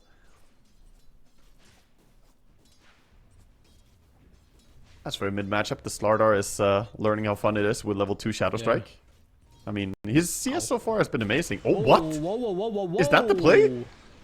Kiyotaka? What? Please tip him. He was so ready for that. There's no way. Oh my god. He was in complete control of the lane. The Slardar had no authority. And he blinks aggressively to try and get the kill, but throws it all away. A big choke by Kiyotaka. Gia Jr. going to be super happy with this one. And he does get slowed up again. He actually will... will he be fine? He is running to river. He's denying. Yeah. Neutral gets him. The Satyr Tormentor is like, yeah, okay. Easy kill for the Satyr. Should they get stronger? I mean, it's so rare for them to kill any hero. But like, you know, if it does happen on the random occasion, should the neutrals get stronger? They should totally get stronger. They should be a creep hero is the first thing. But not only that, they should get an ability, a bonus ability, something. Yeah, they get a random hero ability from the game. You just go into a jungle to farm and suddenly the creep Jinadas you. Like, wait, what? My money. Just yoinks my money away. That's right, the devs, you know, they're cooking up. Ice Frog has come through with some crazy stuff of 7.38 and who knows what's coming next. On the same topic, I think Roshan should get stronger when he kills heroes as well. In before there would be a strat of a support just going feeding Roshan 20 times so the enemy can never take Rosh. Yeah, but then how do you come... Yeah, I mean, that's... it's a fine line to play, because then when you do potentially come back, then what happens if you can't kill Roche? No, just don't play around Roche. It's like the enemy has Storm, actually. They want the Aegis. We have Wraith King, you know, we don't care. Yeah. It's 5-head. Gotta go deep with it. Oh, onto the PA on top. Comboing her. It's got big wand. Yeah. Ooh. Used it late, though. Yeah, he was holding it. He is getting to farm the big camp on PA, so quite happy. Looking at the bottom lane, we haven't talked about it too much so far. The Lycan only at 14 and 4 CS, so not getting the most farm right now. 29 and 9 on Nightfall's Doom. Off to a good start again. Yep. We'll see how many points this time he puts into Devour as well, considering, I mean, not... It was a Darkseid, right? We were saying, you know, maybe he would level it up a little bit more because of the creep, but...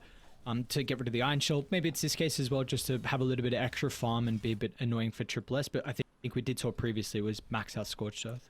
Yeah, it's the same skill build. He put the 2-point Scorched Earth and level 1 he skilled up the Inferno Blade as well. So same build. Queen of Pain, defensive ulti, actually does clip onto Sweden Strong, takes down. Yeah, but he dies though. Like, you're dying to a Slato who's potentially about to get a kill onto Pento as well. He's going to wonder if he's going to get off, and he does. Bottle? Salve? Can he find a deny? It's hard. Is he... No, okay. Doesn't Silve up through the tick and try and get to Roche. It wasn't just Shadow Strike, it was Shadow Word and Shadow Strike. That's a bit much to salve and bottle through, so... Yeah, he goes down in the end, but fantastic for him. Still very, very happy with the start for himself. Level 7, one full level ahead of the Queen of Pain after that. Which is, like, this absolutely cannot be happening. When you last pick the Queen of Pain like this, you see the starter, you need to absolutely abuse the possibility of the weakness. It all comes down to that one aggressive blink in under tower. He didn't even blink outside of tower range. He blinked into the tower against the Slardar right next to him. I don't know. That one play was so costly and changed the entire dynamic of the matchup. So what's the corpse net worth looking like now? I mean, that kill helps a little bit with the Slaughter who had a streak, so I think... They're pretty much even, my but, chat, you know, Slaughter yeah, slightly ahead and actually being the one... Speaking of Slaughter, top lane. Yeah, making On a to rotation. Toronto, Tokyo. Nice rotation with Chiro Jr. This is... like, this is what you needed. You've got your Slaughter, top net worth, 4 kills. He's going to be rushing Blink, but we were worried they might not be able to play with Slaughter. With that being said, Munkushi, he's going to be the recipient of a rotation through the portal. Nightfall's Doom. Seeing how active he's been looking to play in the game 1 we saw from him early on, and that's going to get him closer to a pretty good timing out of the Midas. Yeah, he's gonna just pay the toll to get back to his lane as well. Gets the gank, gets back to lane. This is exactly what a Doom player wants. Just use the ulti and then back to farming. But yeah, this Slaughter rotation towards top, definitely getting online early. Normally we see the Queen of Pain make the first rotations, but not able to join in. Big stacks being made for the Tidehunter, by the way. Already a triple stack on the big camp. Ancient stack is stacked up twice as well.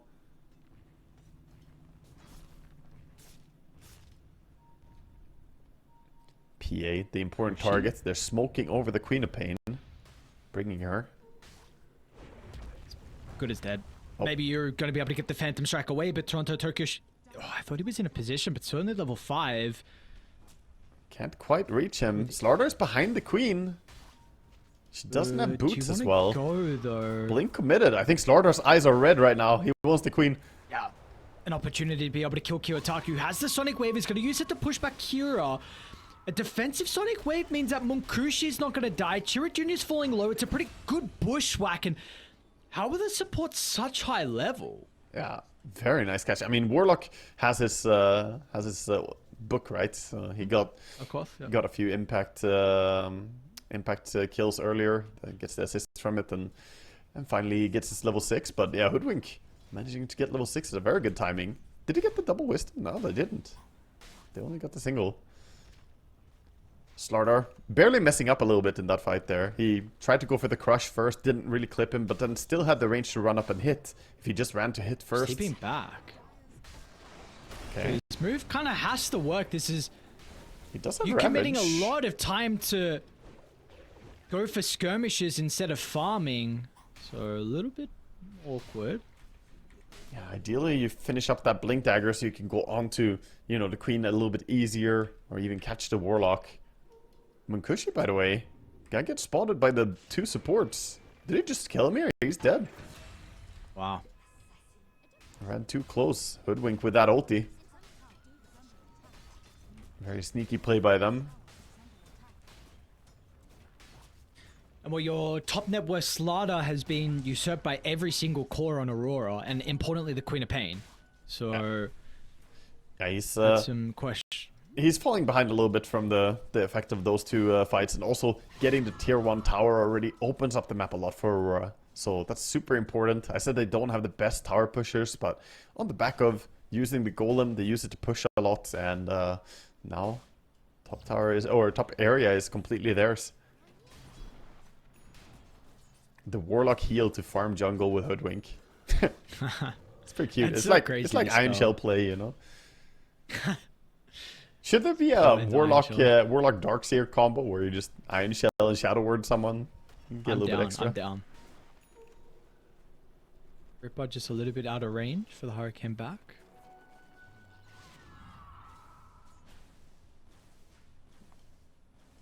Finally, It's a bit of a... we might see Tide swing back soon to get some more farm. He has the Vlad's completed.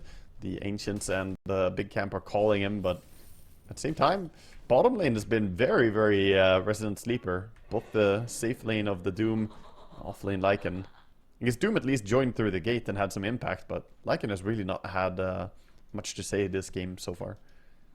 It's been quiet. He hasn't even dealt any damage to the tower. Literally 4 damage on the bottom tier 1 tower, which, despite Doom's rotation, is pretty impressive.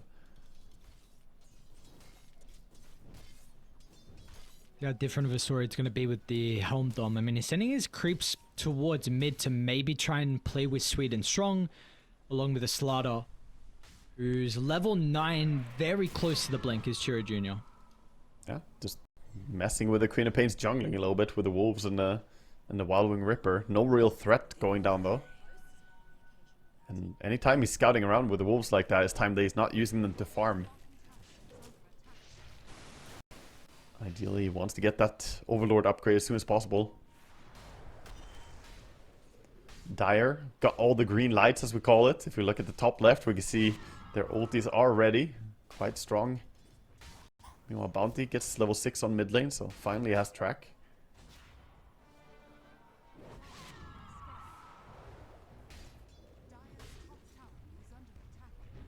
Husband Kushi's catch-up going. Deep back into the jungle. A little bit of time, unfortunately for him. So he needs a lot of components and a lot of time. Oh, Nightfall actually changed his item build from the previous game. So, previous Doom game, that is. Okay. He does go for the Radiance in this game. Doesn't want the X-Saber. And I think this is the correct choice. There's a lot of right-click on Dire. Like, every single hero wants to auto-attack. Or are they giving the triple stack to him? I see. He's gonna get really farmed here then. Full Radiance complete. He sold the Midas with the Devil's Bargain to get it even faster. There was at least one game where he went Radiance yesterday. Maybe a second if he sold it. I'm not sure. But yeah, at least the post-game stats said he had the Radiance. Yeah. Kushi. Massive opportunity. They're going to TP in, but far too late. But the new... It's a lot. Dagon, Sharpshooter, low health pool of the Phantom Assassin is never going to be able to stand a chance against this. Didn't even need to use the Queen ulti, so yeah, that was a super easy kill. She's just farming a little bit of a dangerous area. All of her team is kind of occupying the safe space for them. The bottom part of the map is where PA would ideally like to be, but where does Lycan go then? Mid tower just being clapped down. I said they don't have the best pushers, but power of Nakama, the friendship here, all here is just right clicking down. The tower will fall. Don't have a good pushing ability, but who needs it?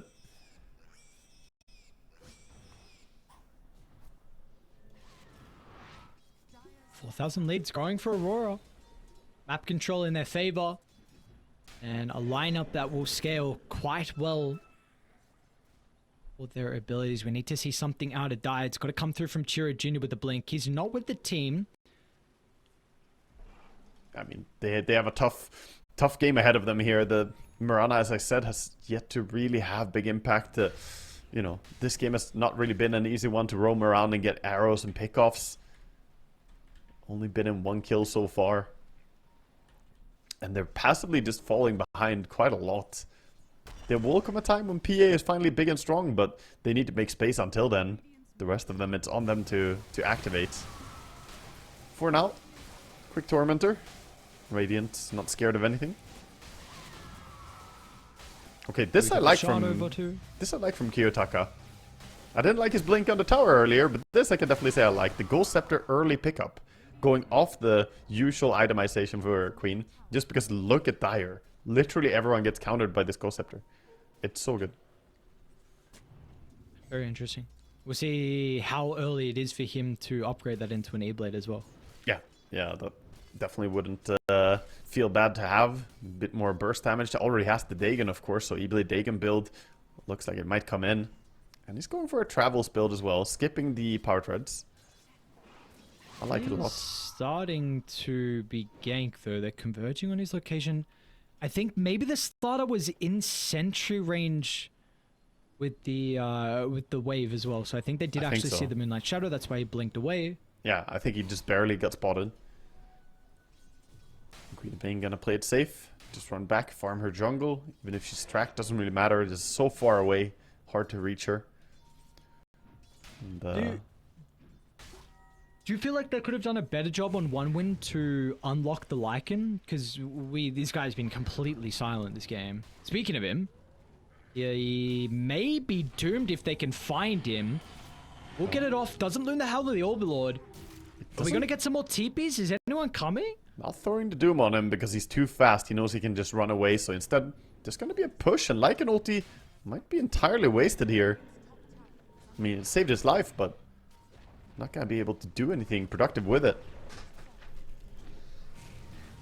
Doom again, just laying into those creeps whenever he sees them. The Helm of the Overlord looks so easy for him to kill. The Infernal Blade. The Doom Nightfall. They're too slow again. Yeah, PA is nearby, but with Lycan not having ulti, the three of you can never take a fight into Warlock. They have to be very cautious. They have no business contesting the Warlock Queen of Pain Doom here. They're way stronger. Kiyotaka, they're going to be able to get a glimpse of Sweet and Strong. It does somehow slip over to the left. Not just a sharpshooter. Still dies. Massive nuke. He has the amp damage. Finally, Chiro Jr. is going to look to try and jump though. It's a nice rock to counter. Doom TP out. Is Kiyotaka going to have the damage? He probably does. Sonic Wave. Yeah, He'll tick out in the base. Yeah, that was a good nuke there. Jumping in with the DD ulti from Queen of Pain. She even goes in for more. Ghost Scepter.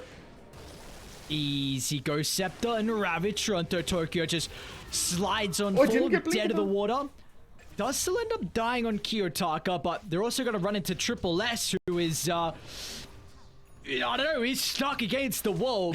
There is absolutely nowhere for him to go, and one win, they are not making this lineup work. What a brutal way to go. Just pummeled against the wall by the Golem and the Tidehunter, and then buried in watermelons afterwards. That's a rough team fight to take, and this is what I was concerned about in the draft. They have no business at all taking team fights right now. Their lineup can only split push, and that is it. They need to hold on until PA gets big enough to carry this game, but we're looking at a 10k gold deficit right now already. 18 minutes into the game. Does she actually carry this game though? Because don't you just get doomed every fight? You do. That's why it's a bit tricky. There's a lot of things going on here. I'm not saying it's gonna be easy, Ares, but the only thing they have is a big PA carry is the plan. No, I think they messed up the draft quite horribly, and it'll be hard now. Under the Observer Sentry, so well aware of the Moonlight Shadow, trying to slip through this side of the map, and he's just stuck. Easy.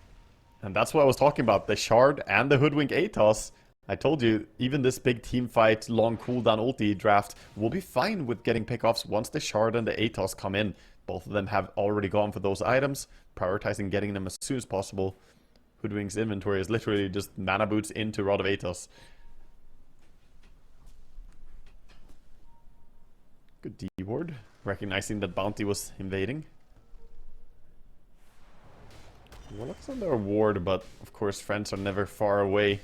Radiant gonna play very close to each other, probably for the entirety of this game. They know that splitting up is not their strength. They're on the Mirana. Is he just dead again? Okay. Ah, this Shard is... The thing about Mirana is that she can't... Oh, hold up, they're going. Panto. Rock is down for another 5 seconds. Kiyotaka's going to be able to get the control onto with the slider. They do a really good job to protect Panto, dealing with the creeps, and meanwhile no one is there for Chirin Jr. This is... this draft looks impossible. I'm gonna be honest, the Lycan looks entirely useless against Nightfall. He just Infernal Blades the big creep, and that's it. He, like, kind of kills it. Holds it dead in its track, and... I haven't seen Lycan have literally any impact so far. Not to say that Triple S is bad at playing Lycan, but... This game, they picked it into Tidehunter. It was a willing choice as well that they made, and it just does not look good. Unfortunately, it does not. You had to find a miracle to get the Game 2 victory. Yeah. And we're looking like maybe in that position once again for Game 3. It's going to be another kill onto Sweet and Strong. This is... It just, again, this is a bounty lineup, dude. They are down 13,000. Yeah, just absolutely sadness playing bounty when you have a team that cannot take any fights. I mentioned it last time we saw the bounty hunter. I told you, you have to have a lineup that can fight, that can go for kills, and this is the polar opposite of what you want when you're bounty hunter. Sadly, bounty is not a very strong hero to go for fights with, so he already needs you to pick more team fight, more burst, more early game heroes, and they ended up with like PA, Slardar, Lycan, and then a Mirana support who brings no real big spell. It's just tough, man. Kind of anticlimactic after a game we had. It was just an epic game in Game 2, and now it feels like Aurora are just slowly but surely building the lead, taking over the game. choking them out of the map. Bounty is trying to cut the creep wave, but Travels on Queen of Pain can join in. He can just ulti him if he wants. There's no team fighting going on, but he doesn't even need to. He has a sentry nearby. Nice scan from Dire means that... Oh, I think they're still going to get Monkushi. They're trying to tip in to maybe give him a Phantom Strike target, but the bushwhack from Mira. BKB used defensively. The neutral... What? It was like a triple tendrils or something. Fatal Bond's going to lick the... dude, Triple S just ran in, and he's going to try and run out, but he's dead. So there's your Lycan impact. And Moran is also dead as well with the Atos from afar. How sad is it, or how telling is it that Queen of Pain, half these fights, doesn't even need to pop ulti? Like, they're just dominating the fights without using their abilities even. And Chair Jr. trying to get one farm he can top, but the blink is coming. Shard off cooldown just now. There we go. He has to auto-attack it. He's trying to body block it by standing on top of it, but Slaughter does get rid of it.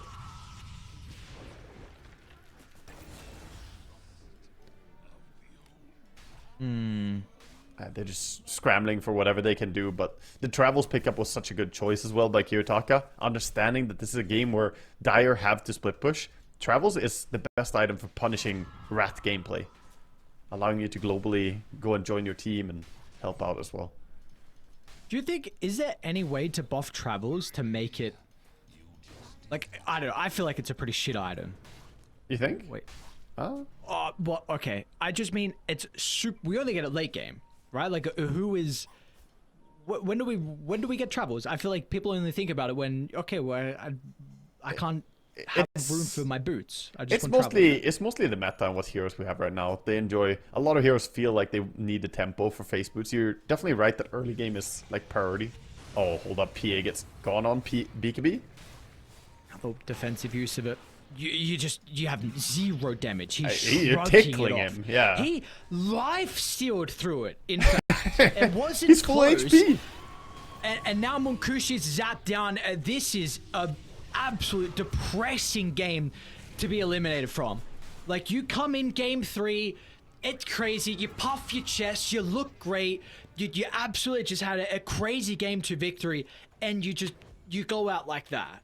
Yeah, no, fizzling out entirely, and it's so sad, but I mean, this is where competitive Dota comes down so much to the draft. Because gameplay-wise, you can say whatever, but Chia Jr. did more than well on mid lane, and Kiyotaka, you know, threw a bit, blinking on the tower, dying. Slaughter had a good start, and despite that, this is happening.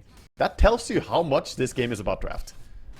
Like, Dota, if you mess up your draft hard enough like this, I actually think this is like fumble level draft, though. It's not close to being a good draft, unfortunately. They work well on their own. Like, the heroes are pretty good as a combination, but into what Aurora are doing, it's just never gonna work.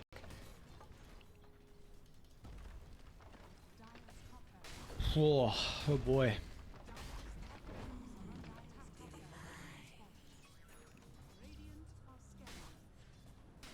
Yeah, what can you do? They're desperate. They're going around with Mirana Invis, possibly. They're thinking about it. Gonna pop it, but don't really have much time. They gotta go and defend. Who do you even go on? I actually don't know who should be a target. How do you go as well? How does the Lycan enter? How does the PA enter? Toronto Toka just solo killed him. I guess with the help of the dagger. They're gonna try and go now. So they're seeing opportunity to Nightfall, but Rock, Sonic Wave, Ravage, everything. As soon as someone shows up for a second, they use every single ultimate. Triple S is trying to run him, but as soon as he enters, he's doing a beeline and looking to get out. Because one win, they've had enough. They cannot make it. Yeah. Or they will be moving over and getting a rematch against Na'Vi in the grand finals. Aurora are the quick victors in game number 3, and a quick tap out and leave there from